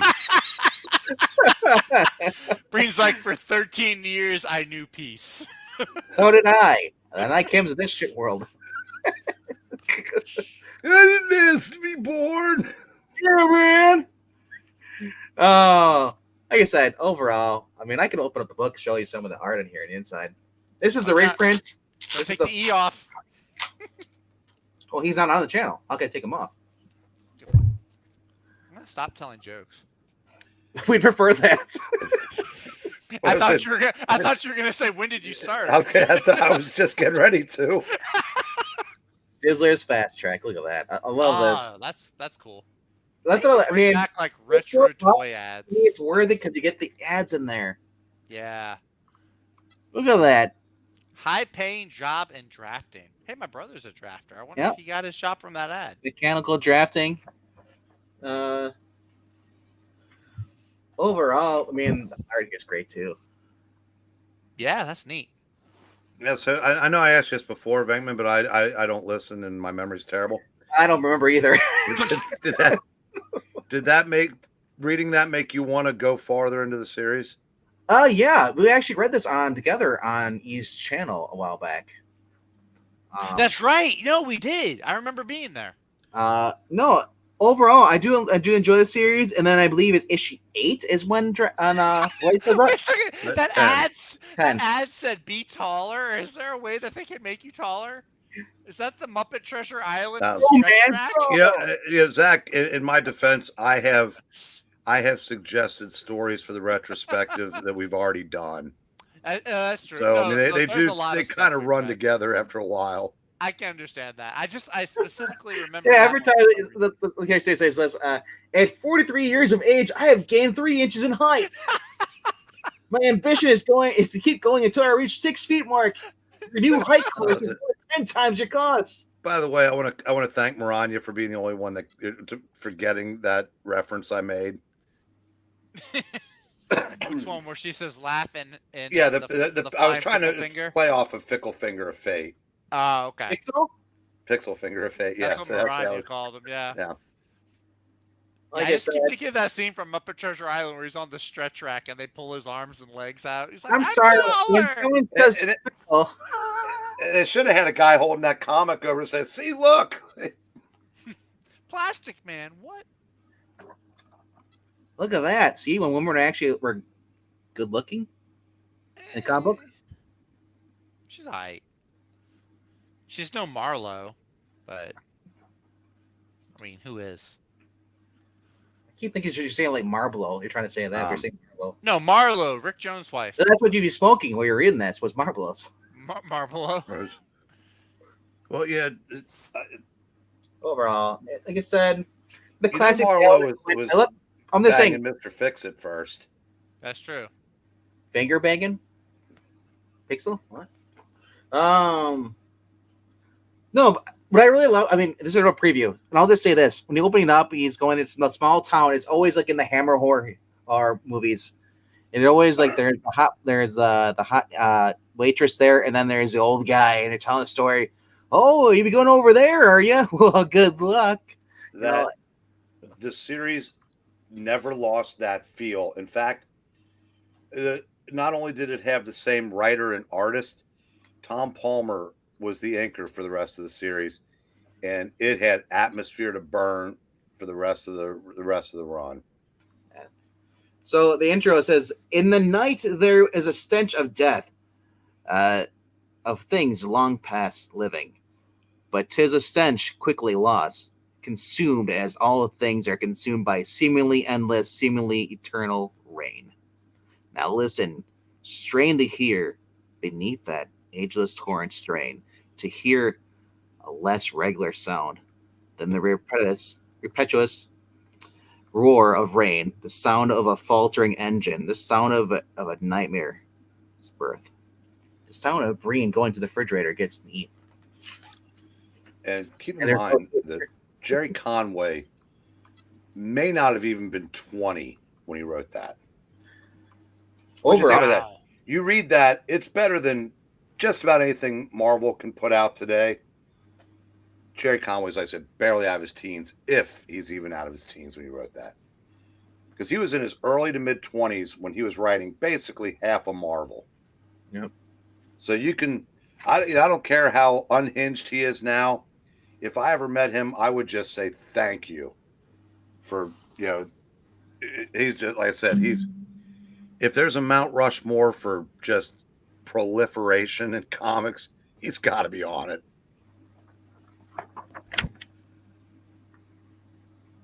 Did you ever Riley? Oh, I was looking at the arm muscles. Dave Draper, who just died recently, by the way. He was a strongman, right? Well, he's a bodybuilder. I don't know if he was a strongman, but Mr. America, Mr. Universe. This giant 32-page course, absolutely free. By the way, as we're marveling over Gene Colan's art, here we'll put you on camera so we can just listen to it. that's Gene Colan. Oh, Nice. Same girl too. Almost the same time. He like John Romita, did a lot of romance comics at DC. Wow. Now, Gene Colan also did, when there was the comic book adaptation of Burke's Law, he did one of the issues of that. Go good chicks. So he'd been around for a while, but I said so. If you were a romance artist, you knew how to draw pretty women and handsome men, as Maranya just pointed out. I mean, because the better artists were on the romance and war lines at DC. Yep. Because they aimed at a little. The superhero comics were aimed at pre-teens. Yep. The romance books were aimed at teenage girls, and the war comics were kind of aimed at teens also. So like I said, I'm excited to read more about this. We had a Werewolf by Night. You had Tomb of Dracula. The Monster of Frankenstein, the Living Mummy. I mean, they opened the floodgates when the code relaxed. It was, like I said, it just came pouring out. Like I said, I'd like to do a retrospective on all of them if we could, like the Frankenstein and the Mummy, if there are any good ones. I don't own the Frankenstein stuff. I could have bought a trade that had everything for $20 at the show, but I spent so much freaking money on comics. I wish I had now, because I don't own any. I think about one issue of that series. Marvel horror, DC horror, I kind of getting into, because I just like looking at the old writing and as far as the artists and stuff. Well, two different animals, and they both serve their purpose, because DC was big on horror, just anthologies in general. Mm-hmm. So you had House of Mystery, House of Secrets, Ghosts. Then they did the Dark Mansion of Forbidden Love, Forbidden Mansion of Dark Secrets, or something like that. I don't know. And then they at one point had, and then Tales of the Unexpected became The Unexpected, which was another horror, suspense horror type anthology, and then Marvel kind of concentrated on individual characters like Dracula. They didn't go with the universal werewolf. They went with the Jack Russell, who was 18 when he first became the Werewolf by Night. I got a question though. Tomb of Dracula, the main guy inherits the house. Is it so? The next following issues are all from him, because obviously not Dracula, right? It's following. No, Frank Drake, who is his descendant. Yeah, becomes he ends up meeting Quincy Harker and Rachel Van Helsing. Wow. And they form a group, and that's Blade helps them out. There's a Indian is in the country, not Native American, named Raj, who was bitten by Dracula but didn't turn, but he lost his vocal cord, so he was mute. And because Blade eventually gets its own series later, but man, is Hannibal King into this stuff? Hannibal King shows up at the end of issue 45. So that's his introduction. And he comes in during the Blade storyline, where we find out the Blade was basically split in two at birth, and a vampire version of him grew up separately from the vampire hunter. And they basically fight to the death in issue 51, which is one issue, or 51, 50, or 52, because Blade is looking for a vampire named Deacon Frost, who I believe was used in the movies. Yes, to say that. But in the comics, he was an old white-haired dude with a beard. I know he was a pretty boy in the movies because, well, it's Hollywood. Steven Dorff. Yeah. But like I said, there's so much. Quincy Harker has a granddaughter named Edith. Dracula kidnaps her, holds her for ransom, and then instead of giving her back, kills her. So it's a great series. Yeah, it's a little lengthy at 70 issues plus 5 giant size, but it's well worth the time. I've been loving the Werewolf by Night. I've been reading that, and then along with Moon Knight. So Tomb of Dracula is probably my next thing they get into. Werewolf by Night's a good series. Tomb of Dracula is superior in every way, and I'm a fan of Werewolf by Night. But you can't beat a series that has virtually the same creative team for 6 years. So Gene Colan's on there for 6 years? He does 1 through 70. Like Nice. I said, Wolfman writes 60 4 of the issues. Because it's like I said, Conway for 2, Gardner Fox for 4, Wolf for the rest of the way. Oh, The Gardner Fox that wow. co-created Green Lantern. Yeah, that Gardner Fox. That- was Wow. tail end of his career. Because what happened to him was he was one of the guys that there was a lot of creators at DC that were left over from the Golden Age that were still banging around. Yeah. And they wanted benefits. So DC said, get out. And and that's how, now, from a comic book fan perspective, that's how we got the Denny O'Neills, the Dick Giordano, the new breed of writers that came in. From a humanitarian standpoint, what they did sucked. Yeah. And Stan threw a bone to a couple of these guys, Gardner Fox being one of them. And, so he knocked around Marvel off and on for a little bit. And then, but he was already, probably in his 60s by then. Jim Madraka, 70 issues was number 1 through 70 and not 1 through 10. 7 freaking times. I don't know if she's trying to correct you, I guess. Glinzer? Well, I don't know what you're talking about, Glinzer. I said it was 70 issues. Yeah. I don't know. Maybe he's hitting that pumpkin ale a little early. Maybe he just thinks that someone said like Dracula was 1 through 10 and then went back 1 through 10, 1 through 10 like 7 times. Maybe he just misheard. Mm-hmm. Yeah. But no idea, but I mean, did not know any of that, and that's why I want you on the retrospective tomorrow. You old guys know things I don't know. That's true. And that's why I learn want from your elders. Yes. Oh, he says I meant they didn't have to constantly reboot it. Oh, okay, Ah! yeah. See, I let myself forget that that's the way things are now. Yeah. Thanks for bringing us back down, Glinzer. Yeah, we went from a high talking about great stuff, and he's like, the shit they do today. You know what? Yeah, it would be. They would do, yeah. Yeah. Yeah. Yeah, that's a It's shame. bummer. I said It's a bummer. I would love to read a comic run, like a modern comic run that had like a triple-digit issue number that wasn't a legacy number. I'm trying to think if there's any. Well, obviously DC got back over 100 after Rebirth, like on Batman. Right. Well, that's true. Yeah. Marvel. Well, like Daredevil has legacy numbers. Thor has legacy numbers. Was that 2014? They started that. Wasn't that around the time when Marvel Comics 1000, that big one shot, came out? Was it around there? Or was it maybe before that? I thought it was all different after that. Everything became legacy numbers, new number ones. Yeah, it's I know Avengers with Jason Aaron got up to 60, which was about 61 too many. Thor was at 600 something. Well, but it's not consecutive. No.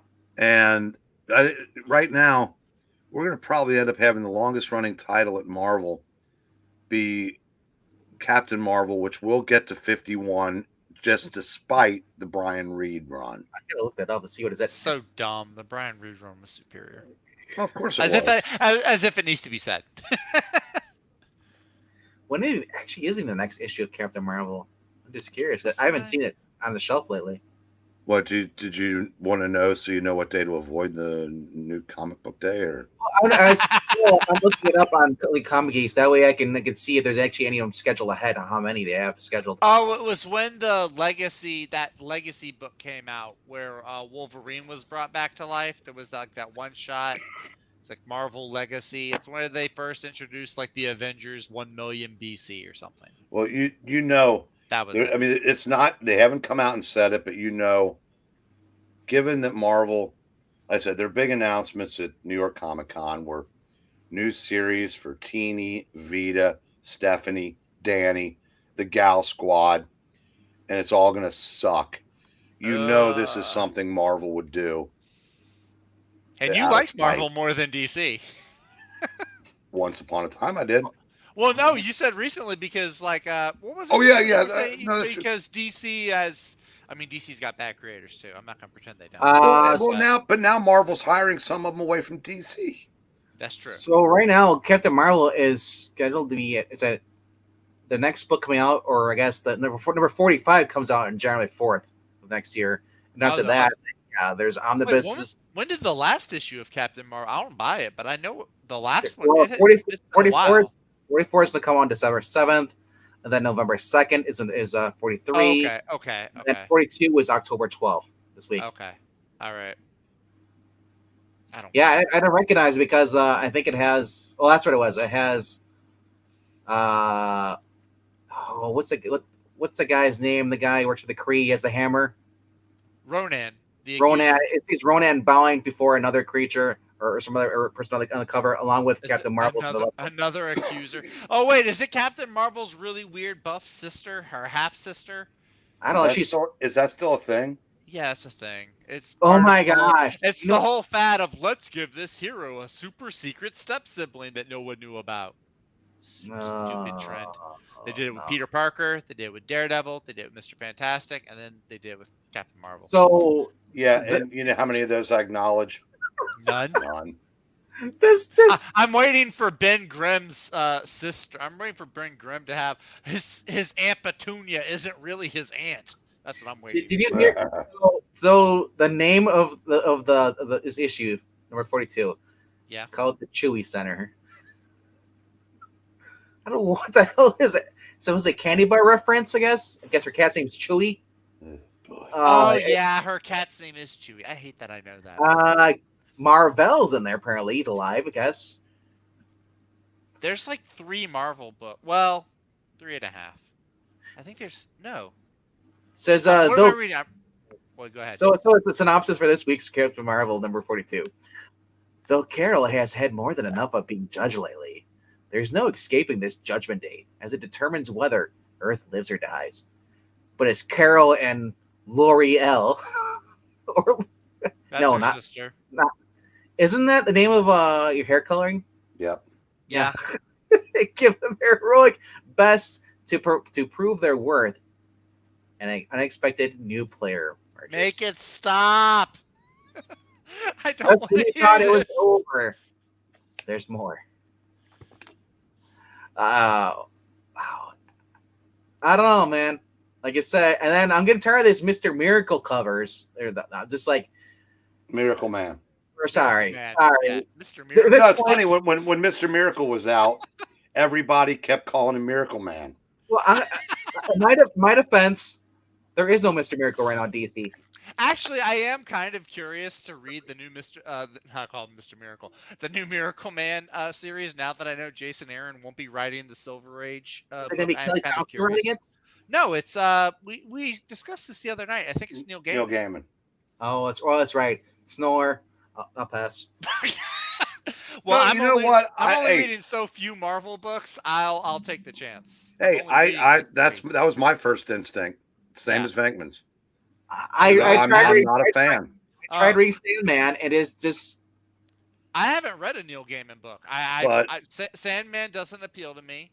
I think my sister tried to tell me about the Norse mythology books that he does. Apparently, that's pretty good. But also, I have a gripe towards Sandman because they were using the Lucifer back in the Vertical. Jamie Delaney couldn't use Lucifer, so he had to create up a whole new character because they couldn't use the devil when Constantine went to hell. Well, I was like, really? So stupid. My gripe with Sandman is that people could potentially mistake him for Wesley Dodds, which is the superior. That Sandman. too. It's like, and Flint Marko. Well, Flint Marko, yeah, they're right. He's also the superior Sandman. There needs to be a Sandman crossover where like all of the Sandmen and Sleepwalker, because Sleepwalker is also. Ronnie says the original L'Oreal hair dye campaign was because we're worth it. Yeah. It's now own it. I don't understand that change. That's a weird change. But I'll give it a try though. I only read look, I'm counting in my head while we're talking about I read Moon Knight, Thor, and Hulk. That's about it. My main gripe is my main gripe about that book is not even the fact that it's just called L'Oreal in the sense where it sounds like the hair dye. Her last name L sounds like Superman. Yeah. LL. Yeah, really creative house of ideas. And she looks like Jason Aaron's She-Hulk. Yeah, with a different color.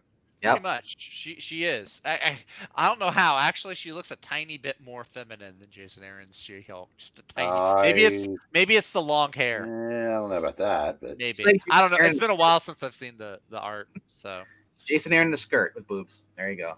pretty much. Self insert. Yeah.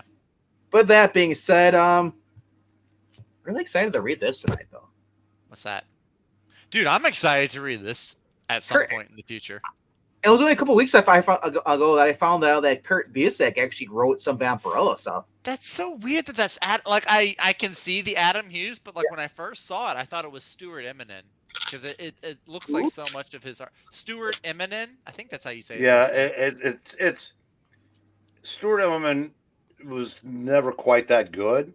Mm-hmm. But I don't mind if I see his name under art. Now, he went through a phase where he kind of incorporated a manga-esque type of style where everybody was real long, lean with pointy features. He did it on Next Wave Agents of Hate. If you look that up, it's terrible compared to what he's capable of.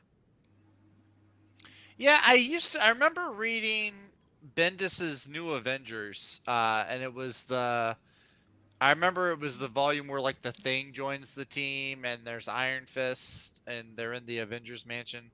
I remember he was doing the art then. That looks actually really good. Yeah, I like his art he's style talented. there. I just for whatever reason that style he temporarily adopted just did not work.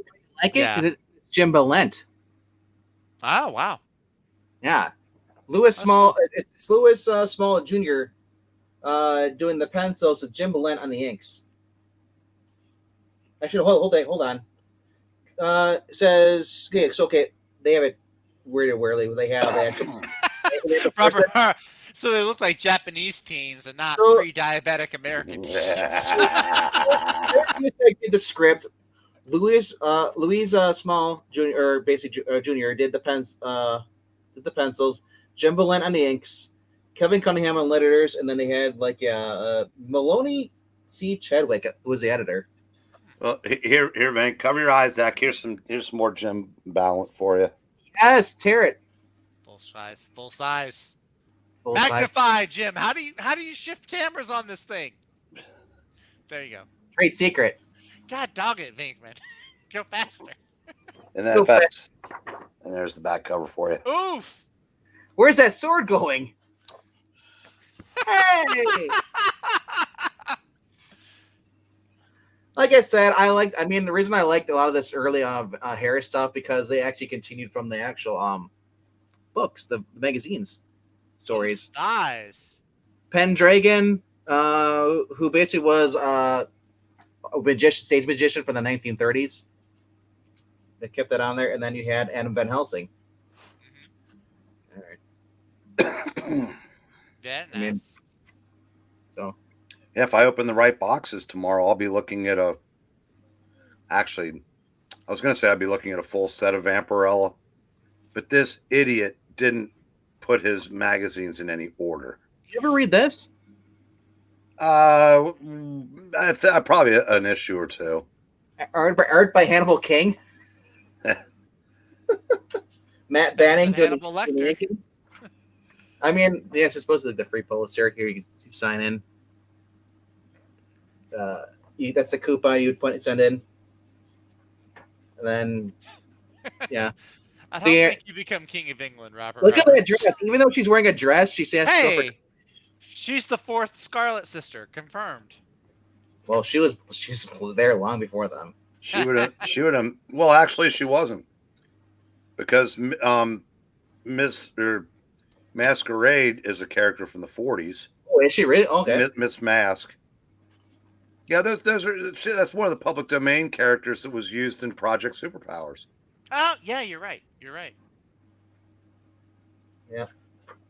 Like I said, there's a lot of cheesecake art in this, But the less said about here, Hank, this is part of the package I'm sending you that's one of them. Ooh. Is that issue number 2? I don't know. It's 14. It says number 14. Yeah. That's Nice. neat. And that is Rab or Rabe? Ben Rabb is the writer. Nice. Garcia and then Palmati. I mean, Yeah, I remember this. Oh yeah, because I've read this before. But basically, it ends with her. Hold on. Yeah, the art, like I said, early hair stuff. They actually took time to actually flesh out the story, so to speak. yeah, Zach, I'm getting pre-code in movie adaptations. Venkman's getting. Yeah, it couldn't be any more cheesecake if I actually sent one with them. I was about to say, I'm feeling like there's a lot of sugar from cheesecake that's in my So system here's right now. so My this eyes are series will drinking tie in. in to her going up against Dracula. Good Lord, man! Yes, yeah. I have some of those issues. I don't have the full set, Breen, but I do have some of those issues. See, That's the Frank show. this That's the Frank show Sheena run, right? yeah, that's coming too. She's positively covered up compared to what Venkman just showed. Yeah. I don't know. I've read through that. This is Frank's show in the interiors. I know. It's sad. So it only got like this 60 was the other cool per thing I saw at the issue. back of this, and the creepy fear book. Yeah, Dan Art Adams. Brereton art Yeah. or something like that, man. Nice. This is all the advertising. You had Fist of the North Star up here on my finger. You and Fifth. Kira? Hey, Castle of Cagliostro. Yeah. I love that movie. Oh, that was back when they called it Japanimation still. Oh yeah, because this, remember, it was 1980. It was 1990. So you were sticking stuff over. Like I said, I Star Blazers. Mhm. You know, yeah. Dirty Pair was the other thing anime that was coming out. Yep. Yep. Vampire Hunter D, Akira. And you had to call to order those because in order to get the VHS, because there was no DVDs. So if you're lucky, I think it was imported to California. Yep. And then you had to get there. Well, that's what kind of still is today, as far as for Viz media stuff, all your manga. A lot of that stuff will go to California first, and then they'll distribute it around the rest of the country. But like I said, awesome book. I just love early Adam Hughes stuff, and then Kurt Busiek, man, doing the plot. You know, you're gonna get a good story with him. Oh, there's a lot of art writers and artists that you recognize from other things that did some time on that character in the 90s. Yeah, I actually ended up paying $20 for this because it's the first printing Adam Hughes. That's about right. And I saw it there. I was like, wait, guys, because he had the other one up for $15, the Adventures of Vampirella cover, which I already own. And then I saw it. I was like, wait, that's. And I looked at AH. Could it be? And plus, I go crazy over Harris Vampirella stuff because a lot of that stuff is a lot better than you're getting today with Vampirella. Yeah, I don't know if you remember this, but a year ago, you were arguing with E and myself, saying that Adam Hughes' art was terrible. Lies. I never said that. You have no video proof. No proofage at all of me ever saying that. Why? Because the E deletes all his videos. Well, in that case, he did you a favor. So, the G-Force. We're talking about hamsters and guinea pigs. Why do we go from cheesecake to guinea pigs now, Maranya? Yeah, we're not going furry with this. I guess it's just its Steam is getting cheeky. This Glenzer. That was Hey, good. Rob should be happy. His Redskins, I mean Commanders, actually won tonight. Commanders in chief. Did y'all? This is not comic book. It kind of is comic book news, but it's not related to comic books. It has been confirmed that Henry Cavill is gonna be in Black Adam. That sounded gay. The movie. Why do I bother? Why? I'm just saying, when the way DC's doing Superman. No, it's Clark Kent. Clark Kent is going to be in the Black Adam movie. Dwayne Johnson apparently fought really, really hard to get Henry Cavill to come back to play Superman. So. And then after that, he won't be Superman again. No, they're going to do a Man of Steel too. because he wants him in there like for the long haul. He wants to do a Black Adam. Dwayne wants to do a Black Adam versus Superman movie. I mean, if they're smart, they'll bring him back, and then if they're smart, they'll make him more lighthearted, more his costume. Like I said, when Tyler Hoechling's doing a better, Superman that he did on screen. No, sorry. That is not true. Tyler Hoechlin had 2 good scenes as Superman that I've seen. 2 good scenes. You want me to break the tie? Yeah. You see none. Venkman. Really? Henry Cavill is an Elseworld Superman. He's not taking anything away from his performance, but that's not. Tyler Hoechlin is more of a hopeful type Superman that you would want to read in comic book form. I would have no interest in reading the Henry Cavill. Hell, the closest we got was that Frank Miller thing, that Year One thing. Yeah, as I said, now actual performance, I don't know. That's subjective. But the version of Superman is no contest. I mean, I will say the one thing I liked about the Joss Whedon cut, and I don't care for most of it, but he did get Superman a little bit more lighthearted in that one. And that's the thing. Henry Cavill, he looks the part. Oh yeah. Give him a brighter suit, made him more hopeful, more inspiring, instead of like the problem is that they made him snap Zod's neck. If that would have been anything else, he basically would have threw him into. They could have created something else, because Superman does not want to kill anybody, even to save other people. Neither does Spider-Man, but he still pushes that guy that kills Uncle Ben off of the pier, and he dies in Spider-Man 1. And on top of that, if they went with Superman 2, he should have been grieving over the fact that he murdered someone. Well, they did that in the revival, where he did have to kill the Phantom Zone escapees, and he agonized about that for years, but it had to be done. Now, I didn't have a problem with that as much as just like I said, you just got the feeling that hundreds, if not thousands of people died in that battle. And there's no good guys when you murder a bunch of people. I mean, it's almost like, you figure as much of a mad on as Zod had for Superman, if Superman had just sped off, Zod would have gone after him. Yep. Well, yeah, but this is his first time being Superman, though, so it's like he has to learn how to...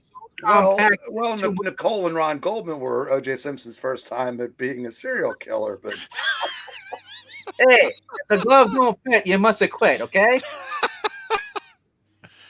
Okay. I'm gonna wait until Jimmy shows. Jimmy will be. Have you read Post Crisis? I read Post. Yes, you did a whole educating Zach stream with me on it. That was like one issue, though. No, we did the whole miniseries. Well, yes, that was that. That was the John Byrne, and then I think we read like 2 or 3 issues. You should have kept reading then, because then you would know that Superman agonizing over he had basically he was an alternate universe pocket world. He killed Zod and his Zod's girlfriend and the other guy, and then he felt mortified so much that he had a split personality. He ended up going into space where he like I said, that whole arc is just phenomenal because it shows you how human he is. How do we know he's not agonizing over killing the last member of his race? They don't show anything. Well, yeah, that's where the movie ends. That's my point. They don't show anything. He's like, "Oh, I snapped the guy's neck, and then I gotta go kill Batman." He did it to save he didn't kill Batman. I think he just wants to. No, because Martha. Why did you say that name? Oh, well, that's a whole different can of worms. I'm not opening that can of worms. Like I said, Man of Steel should have been not Batman versus Superman. They, I agree with you on that. That's a whole different issue, though. The whole Man of Steel. You want to see Clark getting his powers and stuff. You're like, oh, we're gonna skip all that. We're gonna show his dad dying in a tornado, whatever. They should have showed him going around doing good deeds first. It's Superman. So why? Because otherwise, why should people care about this? He's a criminal. He's an outcast. We don't know if he's an invader or not. Superman a criminal? Because tabloids. He doesn't break the law. we don't. He's raised by a good Kansas family. He's not breaking the How law. are we supposed to identify that he's a good person? We don't see him like rescue. He's not killing people. That's how you know he's a Did at good the end. person. He saved that guy from the oil rig explosion. I can't with this guy. This guy from the Gap down there. I can't. This guy from the NRA is driving me crazy. But anyway, okay. No, I'm sorry I brought it up. I should have saved it for an England team stream. I'm sorry. I'm backing off. I take Iraq and Afghan war vets wouldn't want to. Different, like I said, different. Those are two different things. Like I said, I don't care who you are, veteran or not. When you kill someone, sometimes you do have it haunts you. The first kill. Boo, Glenzer. That's an overused joke. Boo. Like I said, good effort though. I would have had more inspiration. And Tyler Hoechlin, and if you've never watched, you watch like two things from Supergirl? I've watched all of the first Superman and Lois season. I did see his episodes in Supergirl. And he had like one good scene of Superman in that, and then he has one good scene that I really liked in Superman and Lois. The one where like Bridge Up? No. That's the one. It's in season 1 where like Lois is being attacked by somebody in a hotel room, and then she hits like the little beeper alert thing that she has, and Superman just like boom, he's like there like a bullet. Go and watch this. That's a great scene. This second season here, like it is really good. I haven't seen the second season. First, like I said, and it's my last thing I'll say about this because I don't want to bore Breen to death, but he's getting Breen's more. Like why? Breen's like, why are these guys? Why are they talking about Superman but not the real one? Why aren't they talking about Christopher Reeves? I'm just gonna say this. When this first guy, they got this guy to come and do his own show. After seeing him on Supergirl and how they wrote him being like basically the lesser of the two, and I was like, oh, really? You're gonna do this? But the writing, I was surprised. They're like, there's no Supergirl, and they pretty much wrote him like being Superman. It felt more like I said, the post crisis kind of events. He did do a good Clark Kent. He does. Let me tell you why. In that one instant, it wasn't a bad thing that Supergirl was more front and center than Superman. It's her show. It's her show. Yeah. The star of the show should be the most awesome person on that show. That's true. That's that Rocketeer, that recent Rocketeer series that was started off so strong. And the girl, and even though the girl announced herself as a lesbian in 1939 when nobody would have done that out loud, but then she saves him at the end of it. Yeah. That's, I said, you can't, it doesn't, I'm not saying you have to adhere to that 100%, but that's one thing that the other Zach harps on that I agree with him about. So wait, so you're saying that if Daredevil is the main character of this book, that Luke Cage shouldn't be on the cover? That sounds racist, Breen. I said it about Hulk last week. That sounds like something I would say. No, I'm just kidding. I want the main character on the cover. I don't care if he has people with him, but at least on the cover. Yeah, I don't get that. That's a recent phenomenon. I don't get it. Yeah. But then again, I don't have to care because I don't buy the books anymore anyway. Yeah. He just takes them out of the store. I think it's just a sign of the time. Look, the only reason people get excited about each new episode of She-Hulk is because who the cameo person is. And that's what's bad. Did you see the Daredevil episode? Did you see the Wong episode? Did you see the Megan Thee Stallion episode? Like, nobody, like She-Hulk is the star. And she was fun out. Wait, what's that? See the Madison with 2 ends? Oh God! Oh, I hate that actress so much. So that was awful. Was the big reveal in the last episode his kid? Have you seen that? I did see that on bro. I haven't watched it. I gotta review it tomorrow, okay? Oh, okay. Yeah. Sorry. Well, to quote James Storm, sorry about your damn luck. Yeah. Let me live in last week's episode, how great it was, until I get to this week's, okay? Imagine you're watching Arnold Schwarzenegger play Conan, but instead of Conan, he's playing like he's impersonating Tony Hawk or something. I saw that, and all I could think of was Gogurt Hulk. Braun, yeah, they call him Braun. That's his name. They call him Frogurt, bro. Because like there's brains and brawn, so he calls himself Braun. Dude, I miss old Amadeus Cho or young Amadeus. So is Oh yeah, the Amadeus Cho that hung around with Hercules in the Yeah, Incredible yeah. Hercules so I got a was question. a great character. Is it supposed to be Yeah. the series finale, or is there going to be another season? I think it's the season finale. They're probably Oh, there'll be another hoping, season just out of spite, if nothing else. probably. Then we'll have maybe. Red She-Hulk. Although I don't know, most of the Marvel shows they're only one season thing. The only ones that are getting a second season so far are Moon Knight and Loki, and What If. That's 3 shows. What is So- going back? Ugh. What If? Yeah, they're doing it. Yeah, because there was one episode from the first season that never got made. So What they're if gonna put it. She-Hulk was good? That's my what if I want. To what? What if She-Hulk was good? That's the next. What if? You won't get that one. What if She-Hulk? Yeah. What if She-Hulk wasn't a man-hating bitch? That's what he turned her Actually- into. If she hated men, she wouldn't have slept with Daredevil. Hey, Robert did Roberts it. says. she did this. They say that she's the dominant one.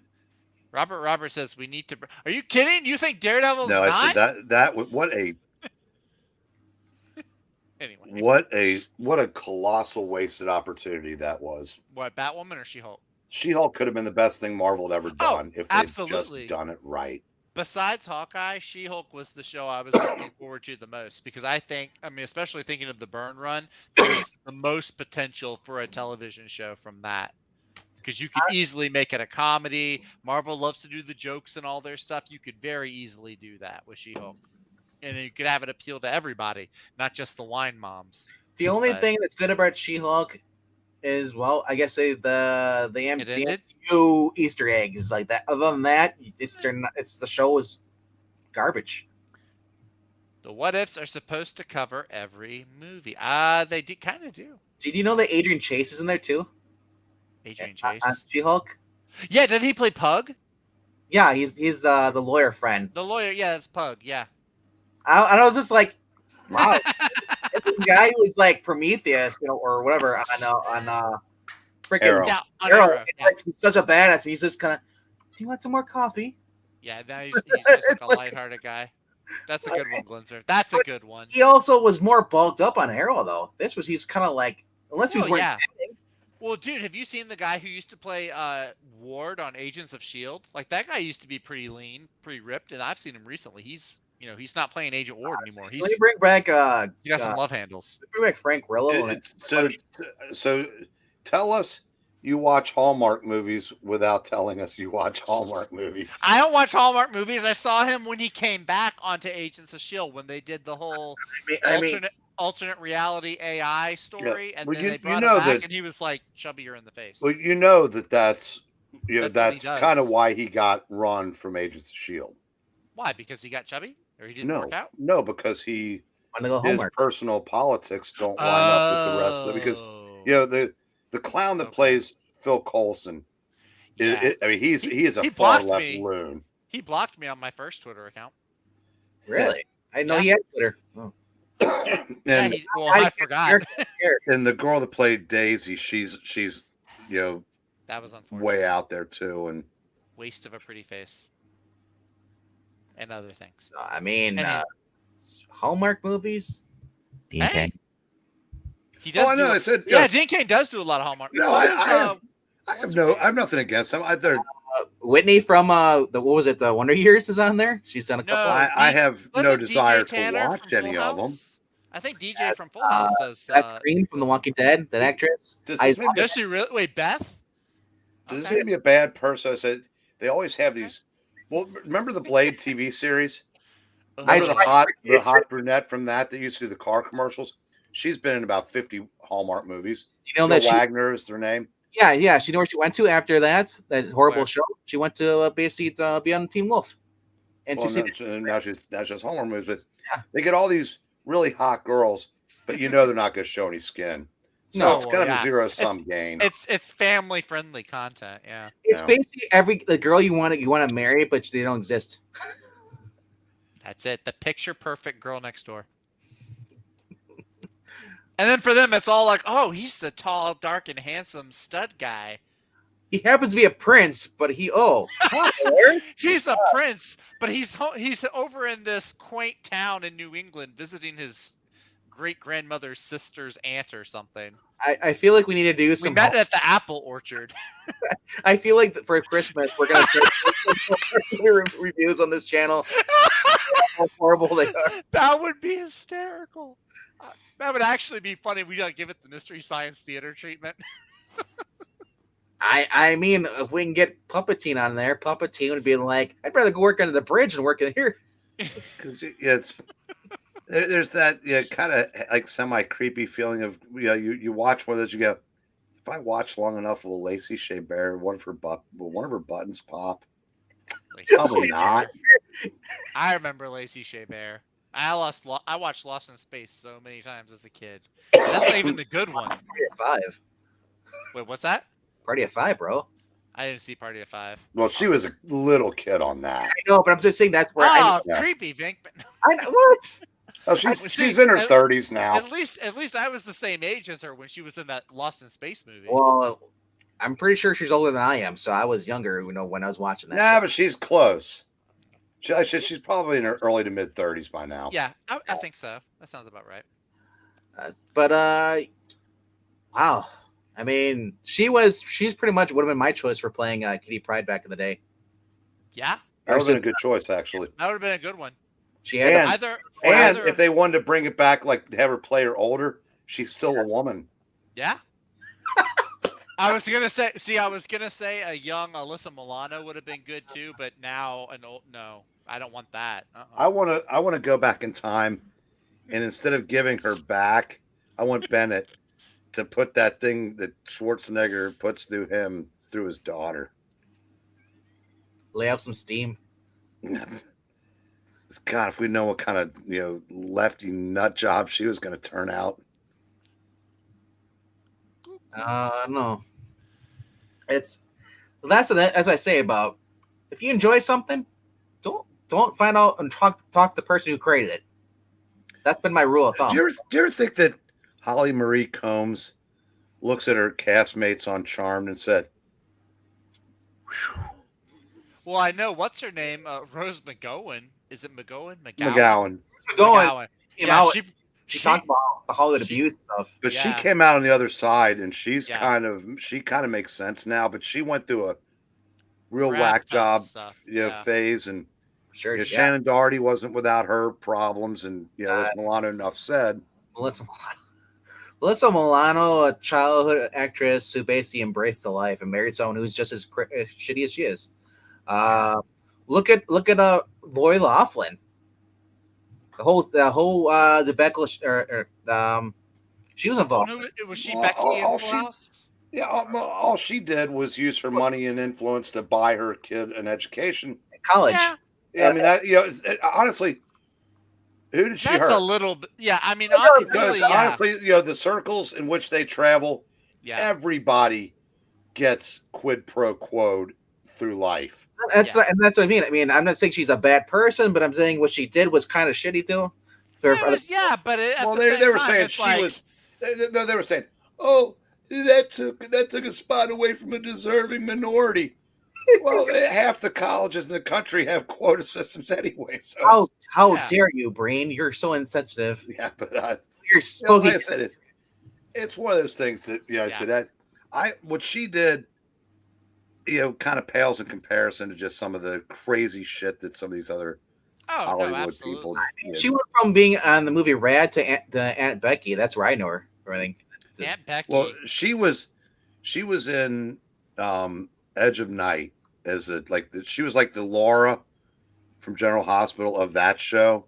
Okay. And she had this goody two shoes boyfriend, and they were the nice, wholesome couple.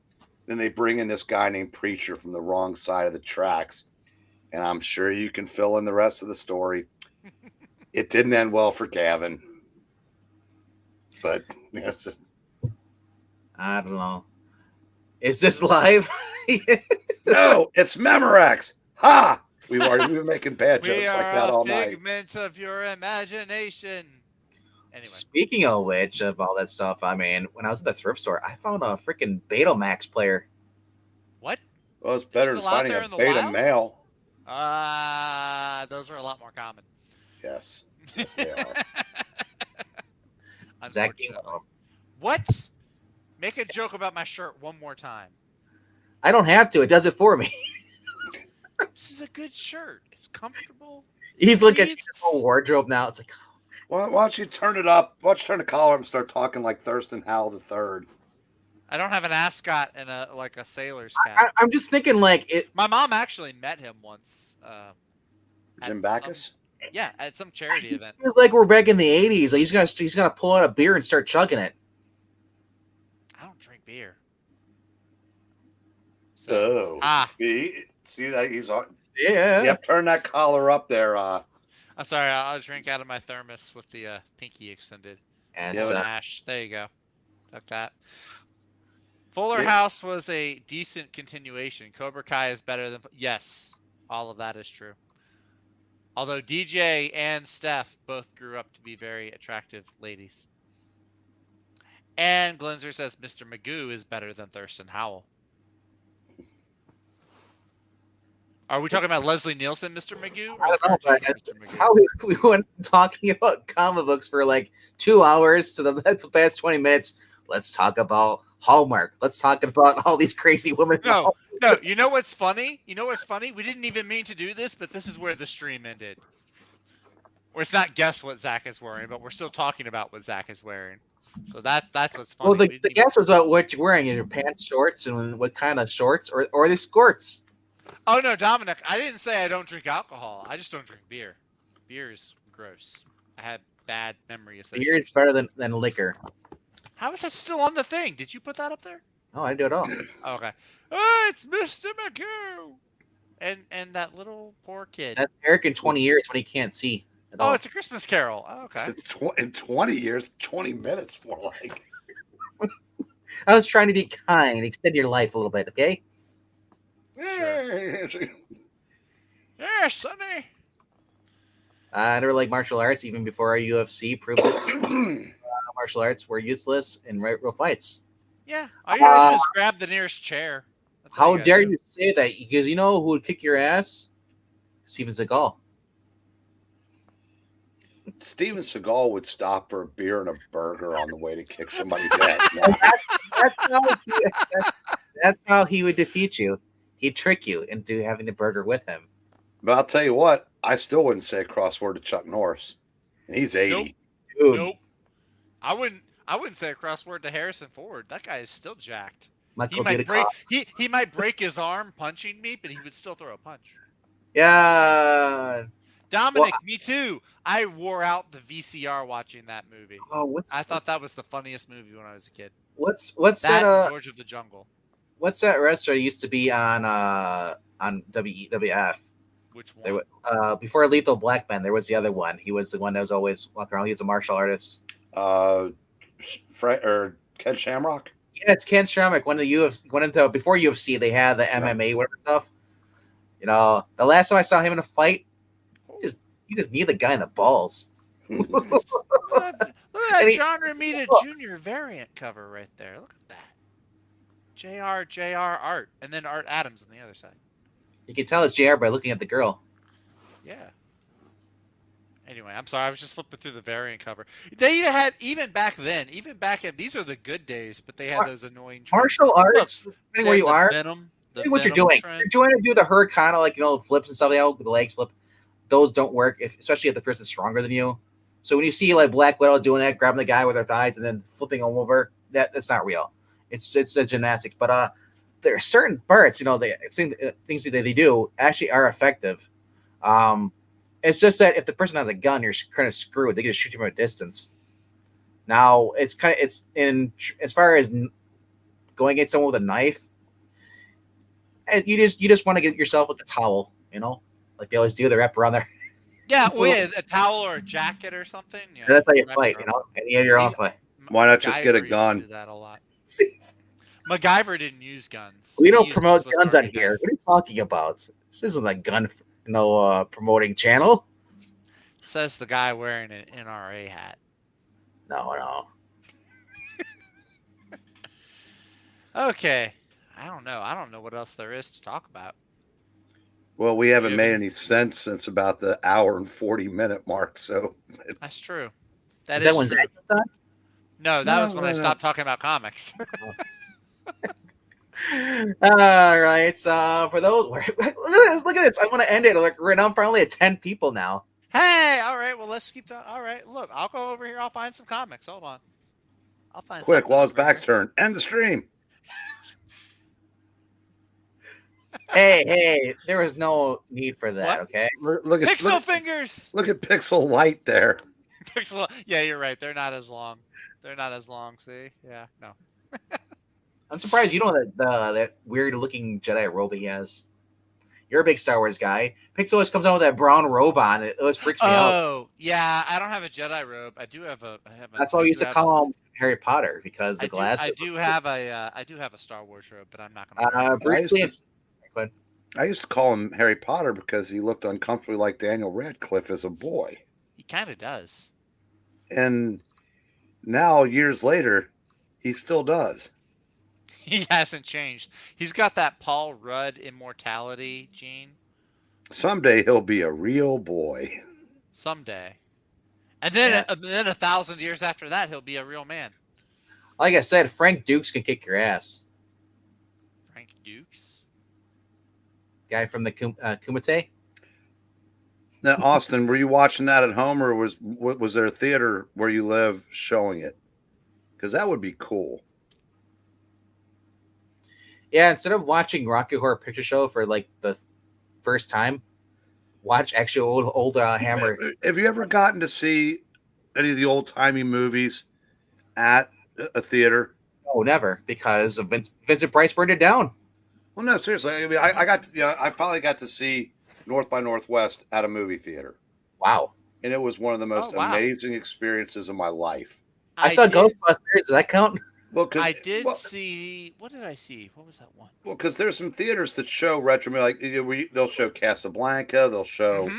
Cinemark does that a lot. Yeah, I don't get. I mean, I've the only one I've ever gotten to go see is North by Northwest, but there's a bunch of them I would love to have seen on a actual theater. I mean, I'd like Jerry Lewis movies. I'd like to watch that at a theater. That'd be cool too. I've seen Some Like It Hot, and then I did see Empire Strikes Back, which isn't old compared. Some Like It Hot. That ending. Whew. Zach, what's that? You just said that to someone that saw it in the theater when it came out.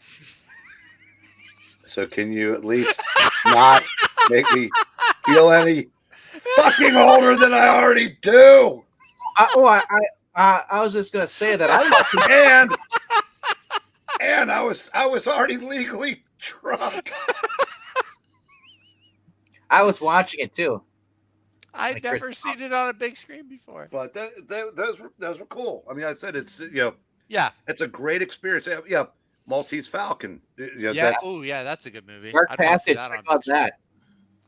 Dark Passage is one of my favorite Bogart movies. Ooh, Jackson saw Vertigo in a theater. That would be incredible. And got Vertigo on a giant screen. Yeah, I would have liked to have seen Psycho on an actual movie screen, because when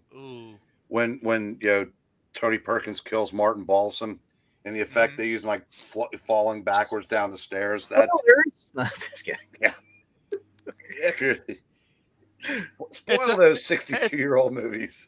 I would love to see there's a bunch of John Wayne movies I know I would love to see on a big screen. Like I'd love to see like his Alamo movie. I loved that movie when I was a kid. Or The Magnificent Seven. I would want to see that on IMAX. I think if I could see a John Wayne movie, I'd probably want to see The Man Who Shot Liberty Valance. That's a good one. Yeah. Because you get James Stewart and Lee Marvin. James Stewart. Yeah. No, that is a good movie. Or I would love to see any of the Thin Man movies. I love the Thin Man movies. That would be cool as like a novelty, but because some movies you just watch like the cinematography and the whole thing, you go, how cool would this look on a big screen? Mm-hmm. There's really nothing in the Thin Man movies that that would truly enhance. Yeah, not like is it again North by Northwest, the Mount Rushmore climax. Seeing that on a giant screen was just freaking amazing. It was like a Gil Kane retrospective. The cameras kept going up the president's noses. Well, that's what I want. I want the old school, like digital. Forget the digital. I want the original reels, the original projectors, like stuff, like a 1950. Yeah, that'd be kind of cool on that. That would be neat. So when you see the dots and stuff on the screen, kind of like they did for Grindhouse when that came out. The Planet Terror. I know what you're talking about. Yeah, I love that. I still say North by Northwest had the best cinematography in the history of Hollywood. Well, Zach didn't like it either. Well, the ending, he didn't. I don't think Zach was a fan of that. The ending of North by Northwest. All right, I'll bite. You don't know? You remember the whole plot? It's been a while since I've seen any of Alfred Hitchcock's movies. It's because he outsmarted the Germans. I'm not part. That wasn't North by Northwest. With the Nazis, kind of, sort of it. Well, I don't know. The Nazis came right out and said that James Mason was a Nazi. Yeah, but they have implied that he was. You know that, and Martin Landau came out years later and said that he played his character gay, and was in love with James Mason, which is why he wanted to stop. What's her name's character? God, I've seen this movie 6 times. How can I not remember the actress's name? She's still alive too. She was in On the Waterfront. Yeah, somebody help the senile bastard out here. Maranya, quick, do a Google search. God, I could do that. I know too. So it's driving me nuts. Well, that's the thing. That's the thing with me. I could watch movie and then I could forget like the actual person's name. I'm watching it and I'm like, how do I know that face? But I don't know the person. Yeah, but I shouldn't. See, this has just started happening in the last year or so, and it's troublesome. Well, the good news. Eva Marie Saint. Well, the good news, if your memory starts going, we can just keep exposing you to the worst books, and you'll like the whole experience for you. And you'll forget it. Who's Vita Alea? Oh God! It's like knowledge. I have to wait for it to like comet back into my head. I kid you not. That I'll be on a stream, and then I forget something what I want to talk about, and then like it's like as soon as I hit the end button, and I go do whatever I'm gonna do, I'm like, crap, why did I do that?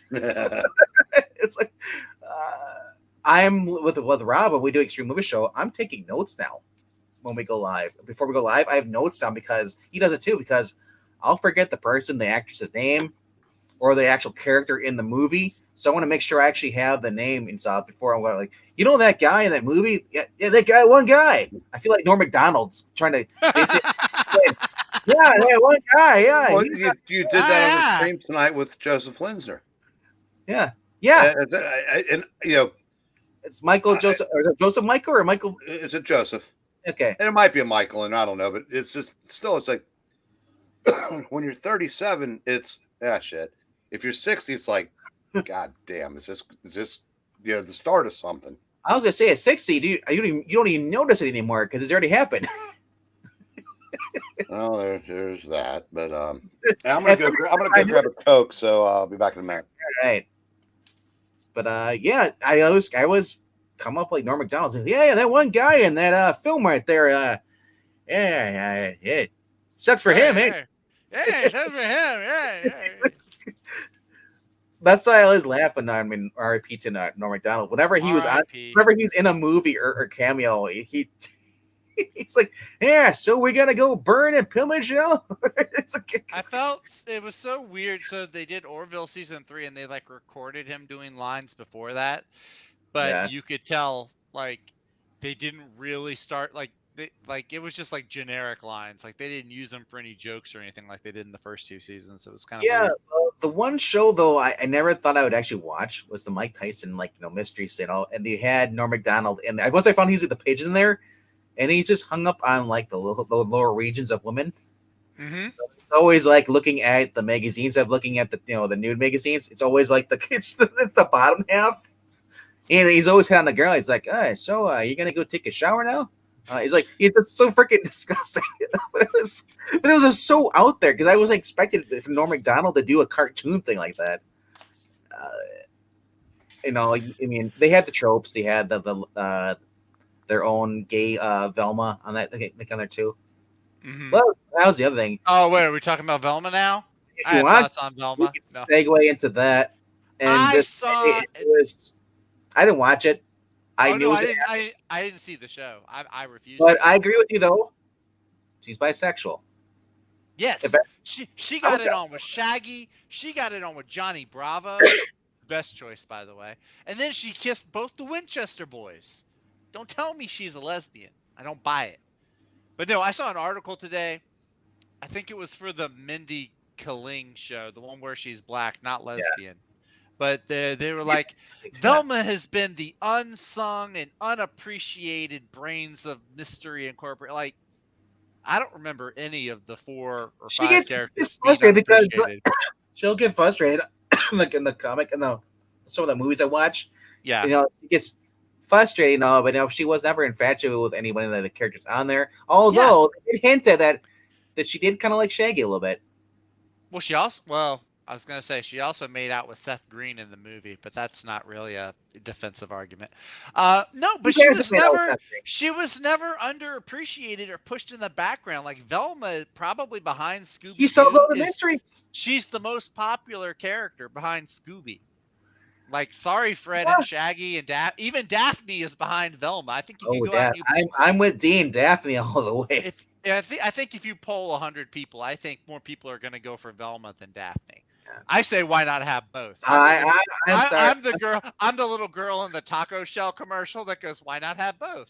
That's me. But I come back and Zach starts a sentence. I'm the little girl. Oh God, help me. You know what? I can't leave you alone for 2 minutes. Let's talk about the taco commercial. Sure you were. Actually, was tacos or was it like macaroni or something? No, it was for taco shells because it was like one guy wanted crunchy shell tacos and the other one wanted soft shell tacos. And so the little girl was like, "Why not have both?" So, and both tacos are good. Yeah, the whole. Like I said, I don't care about the whole drama thing really, but I don't care that they had her with the freaking girl. I don't care. But the problem I have with that thing, the only problem I have with them saying it though, that's the problem. If they want to do it, go ahead. But don't say and tell me that she's been oppressed. She is the smartest person on the freaking team. She always solves the murders or whatever the mysteries. Yeah. And then like I said, she made out Johnny Bravo. She made all these dudes. She's not freaking Robert Drake. Here's the thing. Or Tim Drake. Because I got into a discussion with the guy I work with today that the actress is playing Snow White in the live action, where yes, they have race swapped Snow White. Yep. Says she don't need no man, and she's going to put a modern spin on it. My guess is she's also going to be a lesbian, but and I thought, I said, well, isn't Snow White a story with a beginning, a middle, and an end? And then realized that, and then his response, made me, say, okay, I'll give you that. It's you take these stories and you put your own spins on them, but the thing with Velma is, okay, they made her a lesbian. That's great, and they're shoving it down her throat. That's not so great, and they're making Fred a moron because this whole take is anti-male.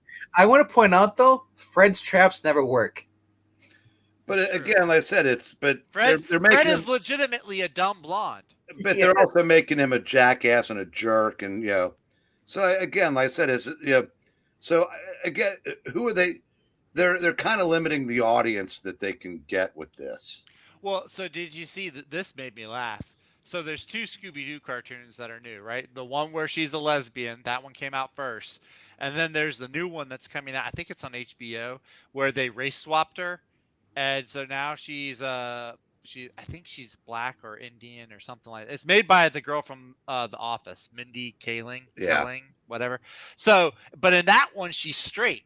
So there was an article, it was one of the shill pieces from the media, but they were like, lesbian Velma is already ruined because this Velma over here in this new cartoon is straight, and it ruins the first one. I was like, good. Oh, that's great. Heaven. The wokies are going to turn on Mindy Kaling, probably their staunchest ally. One of them, because you're never woke enough. Nope. And that's it. our side may not be perfect, but my God, could you imagine what it would be like to live on the other side and have to basically literally live your life walking on eggshells? I don't think I could. I don't think anyone's well balanced enough to walk that tightrope. I agree. But yeah, no, I'll stick with the classic adventures and maybe the James Gunn movies. They're okay if it's a lazy Saturday, but I'll stick with the old cartoons or the Johnny Bravo or the Supernatural crossover. Yeah. That was one Yeah, I mean, hour of dark personally, I advantage. could care less either way. I'm not a cartoon guy. You can do whatever you want with these characters. It's just don't don't come out and say you're doing it because you know it's going to piss the right people off. I saw that.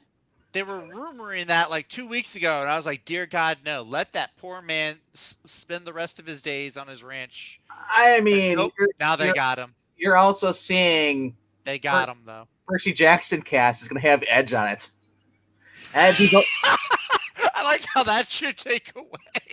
I mean, at this point, Ford's going to die in the role anyway. Probably. That's why I'm so scared So for his life. Thunderbolt Ross will be the new Night Court bailiff.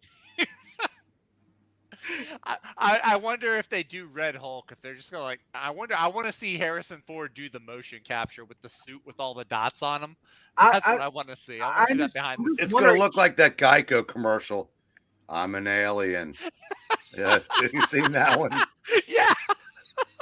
It's like they got me again. Damn Got out you. of Star Wars and now I'm doing this. Did you see Glinzer's comment? Which one? Oh, Petunia. I'm a lesbian, Porky. You tell me after 8 effing years. And that's so like some people are saying, "Oh, it's a multiverse. Why are you being?" Because I hate the multiverse thing. But they're like, "Oh, it's a multiverse. It's a separate universe. It doesn't affect the main one." I was like, "Yeah, but now you realize that every iteration of Velma you do in any Scooby-Doo project after this, if she's not at least bi, you're gonna pitch a fit because you're like, we only had one time where she was a lesbian." Yeah, I mean, anyway. let's get the guy who acts like his age to play Thunderbolt. But then, of course, that show is also, I think that's the one. Maybe it's one of them also race swaps Shaggy, so he's a black guy who's a pothead. So they didn't think that one through too well for stereotyping. I gotta say this before we MCU, William Hurt I always get him confused with Treat Williams, the two guys who were always doing those movies that were never really considered a gay game. But I guess maybe William Hurt was. I mean, what else did William Hurt do? I'm blanking on a bunch of his stuff. Hang on. it still blows my mind that the Taken guy is Schindler's List. Yeah, Liam Neeson. Yeah, You know, they want to do a remake of Naked Gun with him playing Leslie Nielsen's character. He's too old. I'm just saying Liam Neeson. I mean, Schindler's List musical. Let's No, make it happen. no, that's not funny. No, Schindler's List is. I'm gonna be Jerry Seinfeld's mom from that Seinfeld episode. You don't do anything crazy with Schindler's List. Oh no! Don't tell me why would you do this? Because Brie Larson really wants to be in Star Wars. Oh, William Hurt was in the Lost in Space movie that I saw a million times. Oh, yeah, that's where he's from, but he was the dad. I didn't notice him because I was too busy watching the scenes with Lacey Chabert. So they're gonna have Harrison Ford in there. I said Percy Jackson having Edge in there. The last time I saw Edge in anything before he returned to wrestling was on Haven. He looks like the blonde version. Really weird seeing I was like, Edge is on a freaking sci-fi show. Heck, Christian was in a handful of Havens also. Did he come on later? Yeah. Christian? I have to go back and watch that. It's been a while. And in 2015, I think. But looks like the blonde version of Jason Momoa, but with more forehead. He just, I mean, no matter what he does, he just looks like Edge, and that's the problem having him on a show. It's like even a Haven, I was like, hey, you're Edge. My God, Glenzer. I don't want to look. Whoa! Wait, the ski trip? That's not cool. Dude, his wife died. That's horrible. how his wife died. That's dark, dude. Glenzer, my goodness, you were on a roll.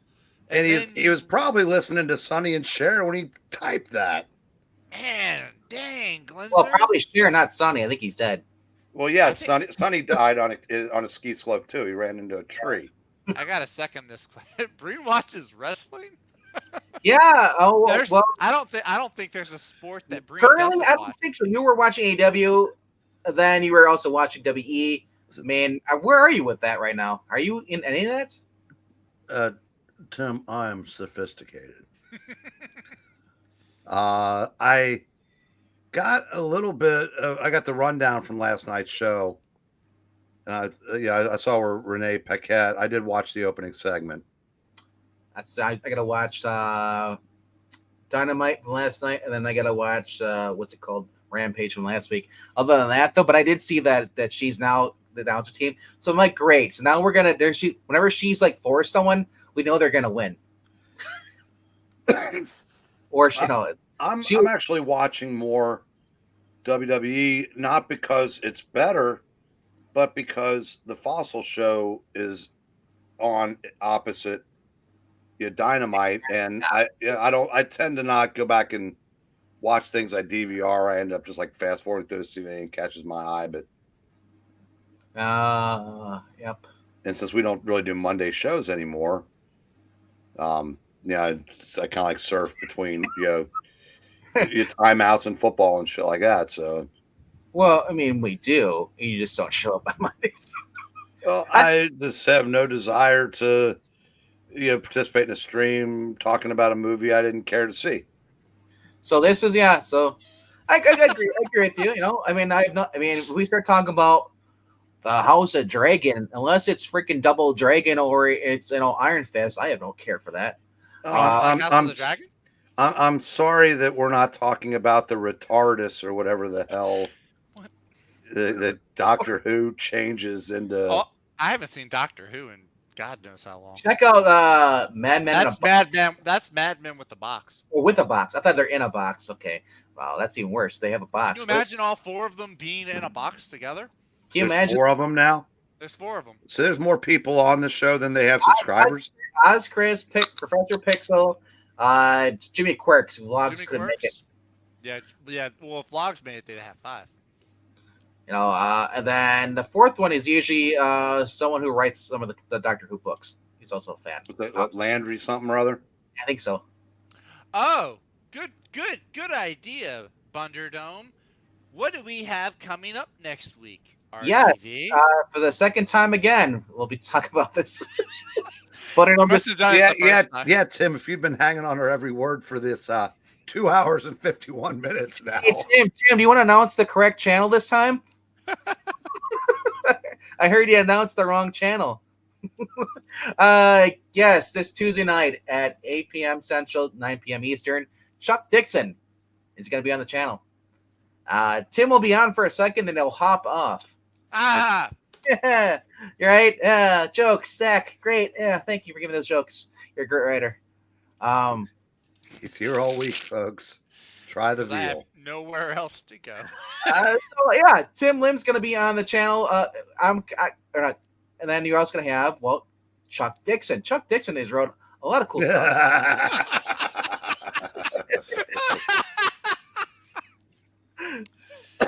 See, that's a good joke. That's a good one, Tim. That's awesome.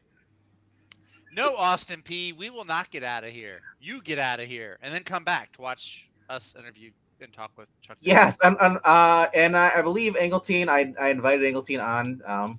Well, he kind of pressured me into it. He said if I didn't, he'd threatened to pull me into more streams with him. Did he really? Oh, okay. But you'll never know if it's real or not. That's true. Yeah, no. So that'll be exciting. That'll be a good time. Now, I know that he's been Chuck Dixon has been doing his own new comic book imprint. I guess. I think it's Arkhaven. I think he actually, if I'm not mistaken, I think he just had a new book come out this week. I think it was called like Unprepped or Prepped. It was like about a family in an apocalypse. Like it was like a survival type of comic story. Looked kind of cartoony. I'm not sure what the vibe of it was. I didn't see it at my shop. Well, I was pricing books today, and I was pricing some Simpsons. Chuck wrote them. So Wow. sorry. Sorry. So I think the question to ask would be, it'd be a lot quicker just to say, so Chuck, what haven't you written? That's true. You could do that. You could And say that. I gotta say this is fun because we kind of like this channel was born basically our parents would beat Extreme Movie Show and I Love Comics because we basically took what they were no longer doing and didn't put together. So you're saying if Rob and Englentine had a baby, their kids would be you and Puppetine? Well, not me, but that's Froggy. Froggy and Puppetine. You're right. Yes. Excuse me. Froggy and Puppetine. No, so that's all right. I'm flabbergasted because I really don't want to put my foot in mouth. So as far as because I'm sure Chuck Dixon and I watch his stuff, but like I don't want to say something because a lot of people, creators, do not want to come on the channels and just talk about their previous stuff. Sometimes they have bad experiences, or they just don't want to create waves. But that being said, fuck DC. DC won't let them come back and work. Look, my guess is it'll just evolve into a conversation. Yeah. Unless E's here, in which case none of us will get a word in anyway, and we won't be able to embarrass ourselves. The great thing is, we'll get the first time ever on a Geeky Puppet Show, we'll get the slideshow of Thailand. Oh my god! Breen, for the first time ever. No. So Tim's telling us, or telling to Breen, he's commanding you listen to at least the last two Chuck Dixon shows, as he mentions. Ooh. Channel. Now, are those are on YouTube? Is it called Chuck Dixon his channel, or is it called Ask Chuck? That's. Do you want to know? Oh, I'm sorry. Go ahead. Do I want to know? Yeah, that's why I asked the question.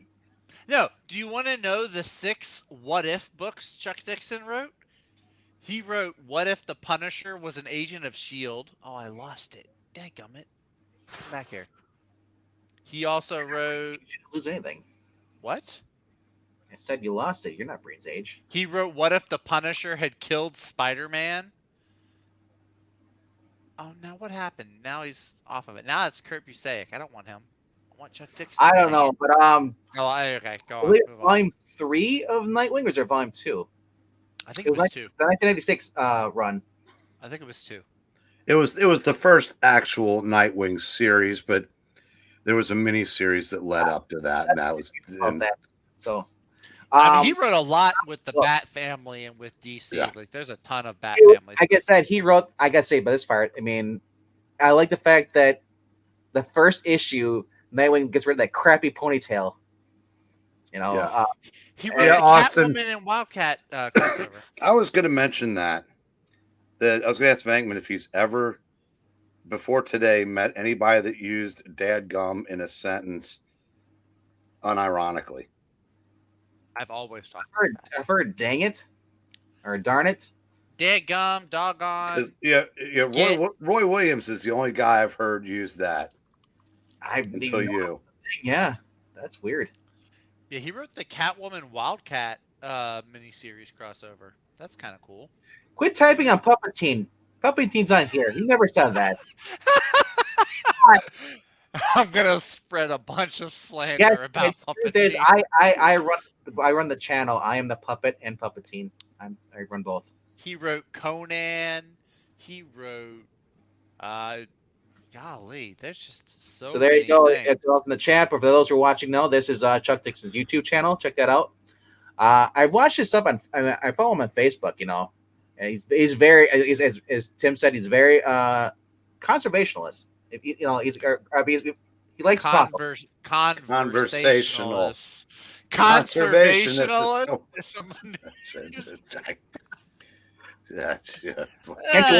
Wait till next Tuesday when I talk. Oh yeah, we can't wait.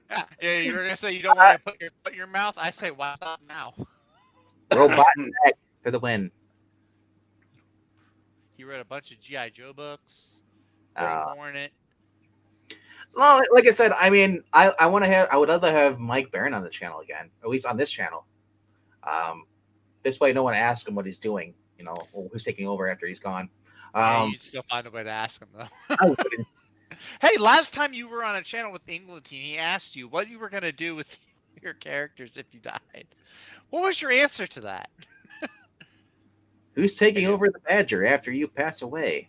Oh, Chuck Dixon wrote, "What if the new Fantastic Four had stayed a team?" That's interesting since there's He wrote that a Peter lot of David. stuff for different. I mean, over the years, he wrote for a lot of stuff. Or for Oh yeah, no, I know that. I'm just looking at different things. Young Justice in No Man's Land. I do love No Man's Land. I don't think I read that tie-in with Young Justice. That'd be cool to read. I Of mean, course, he wrote Airboy, Valkyrie. still everything like it. And for those who Oof. are here, and this is off of the Wikipedia. Kind of cool. It shows you everything he's pretty much written over the years. Team 7. Now, this could be it's Superman. Wikipedia, so it might not even be accurate. But look at all that. That's just going through. Superman versus aliens. Like I said, he pretty much wrote a lot of the Batman stuff from the 90s, right?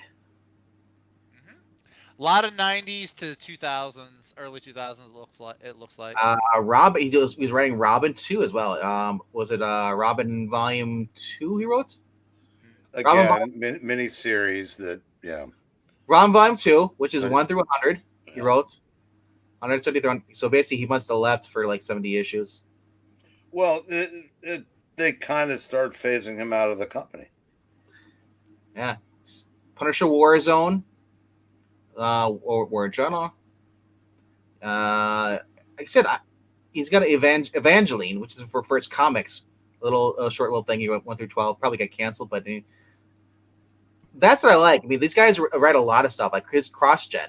I'd be interested in reading that too.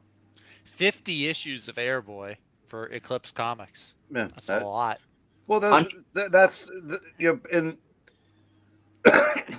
back when this industry was based on merit, you started out at companies like First and Eclipse, and then you were hired by the big two based on merit, not melanin or sexuality.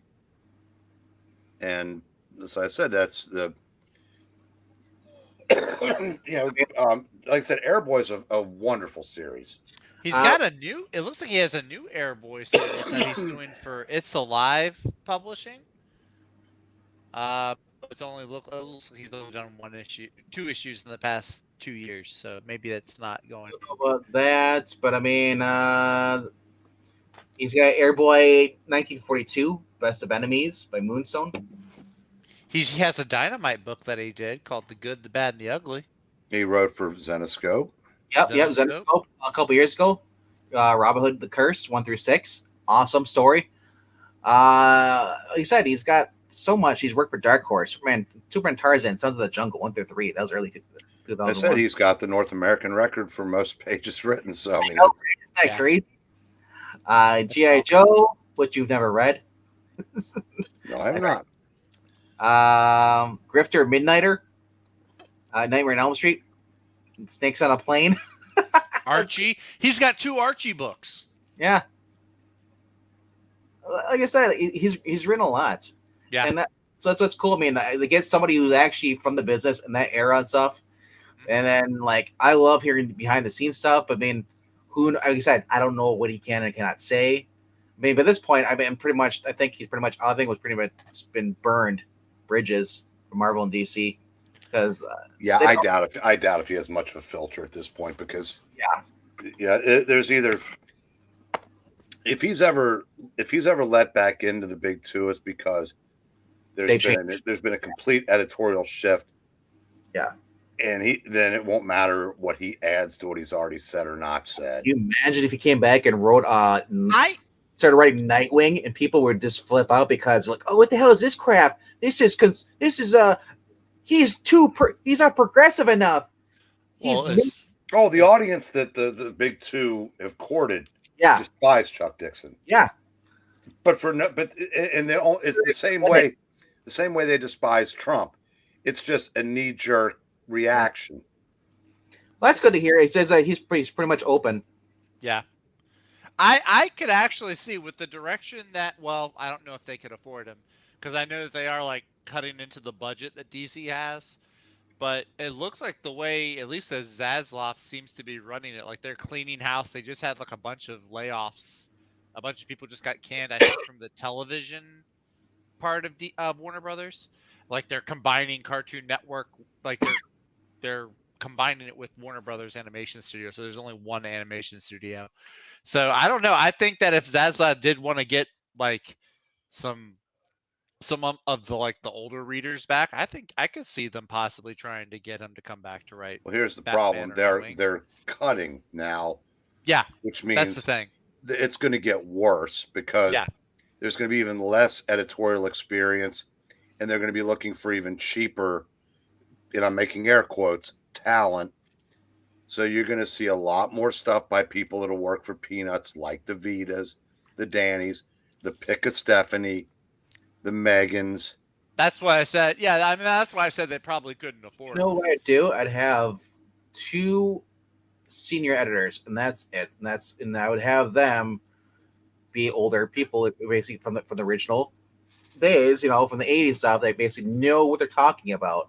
I mean, Chuck Dixon would be great to have on there. I mean, and I would get like another DC writer that actually. I would get Chuck Dixon for one, and I would have Jeff Johns for the other one.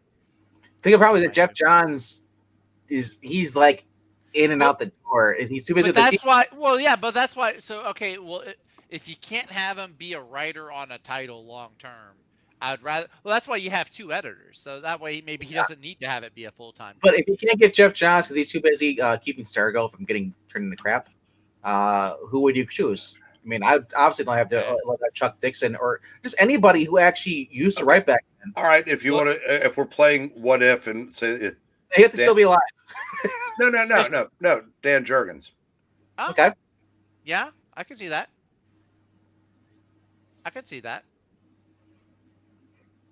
Yeah.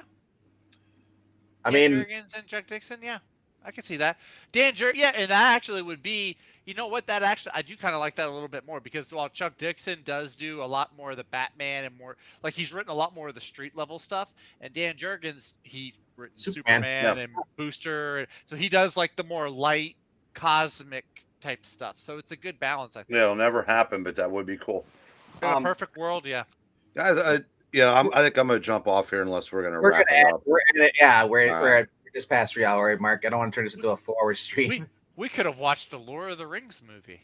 We could have, but luckily we didn't. I am alone in wanting to do that. You absolutely are. Okay, folks. I'm going to leave. No. Not the Rings of Power, the good movies, the Peter Jackson ones. I said just like the Rings of Power, we're ending. Oh, okay. You want more Rings of Power? I guess No. it's with you, Zach. No. All right. That being said, I'd rather watch Bathtub Rings. I'd rather watch John Candy sell me bathtub rings. I'd rather watch Onion Rings. All right, so we asked if you guys who like this content, please leave a like down below if you haven't already done so. And then after the stream is done, leave a comment. Tell us what books you've been reading and what do you think qualifies as being the best of the week, whether they're new or old.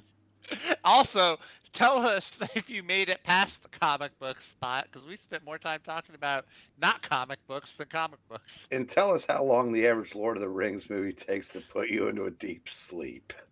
If you're my dad, about 25 minutes. Really? That long? My dad falls asleep pretty easily. It's a 3-hour movie.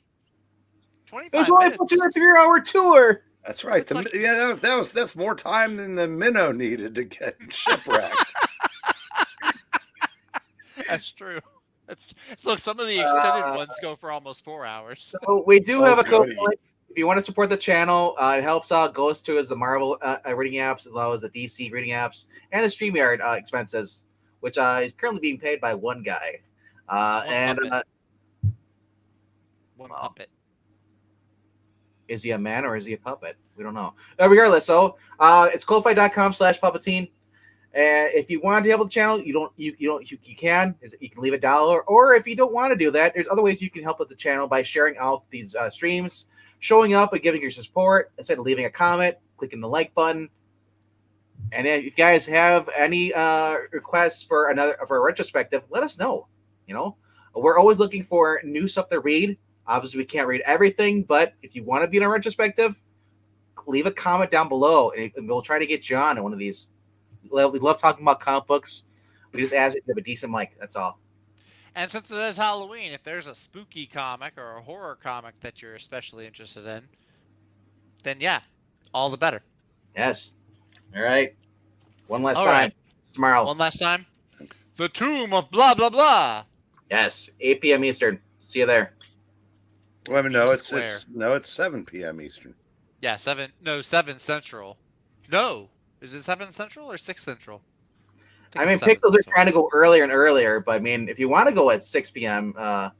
Central and 7 p.m. Eastern, go Well, ahead. that's what it has been the last few weeks. Has it? Yeah, because we read after that usually. Make sure your notifications are turned on. Click that notification bell. Subscribe. So you're not left wondering, is it 6 or is it 7? Yes, and follow us on Twitter. There should be a link in the description. Yes. Down there. All right. We're finally done. Are we? Good night, kids. Remember, you could have been watching TNT basketball instead.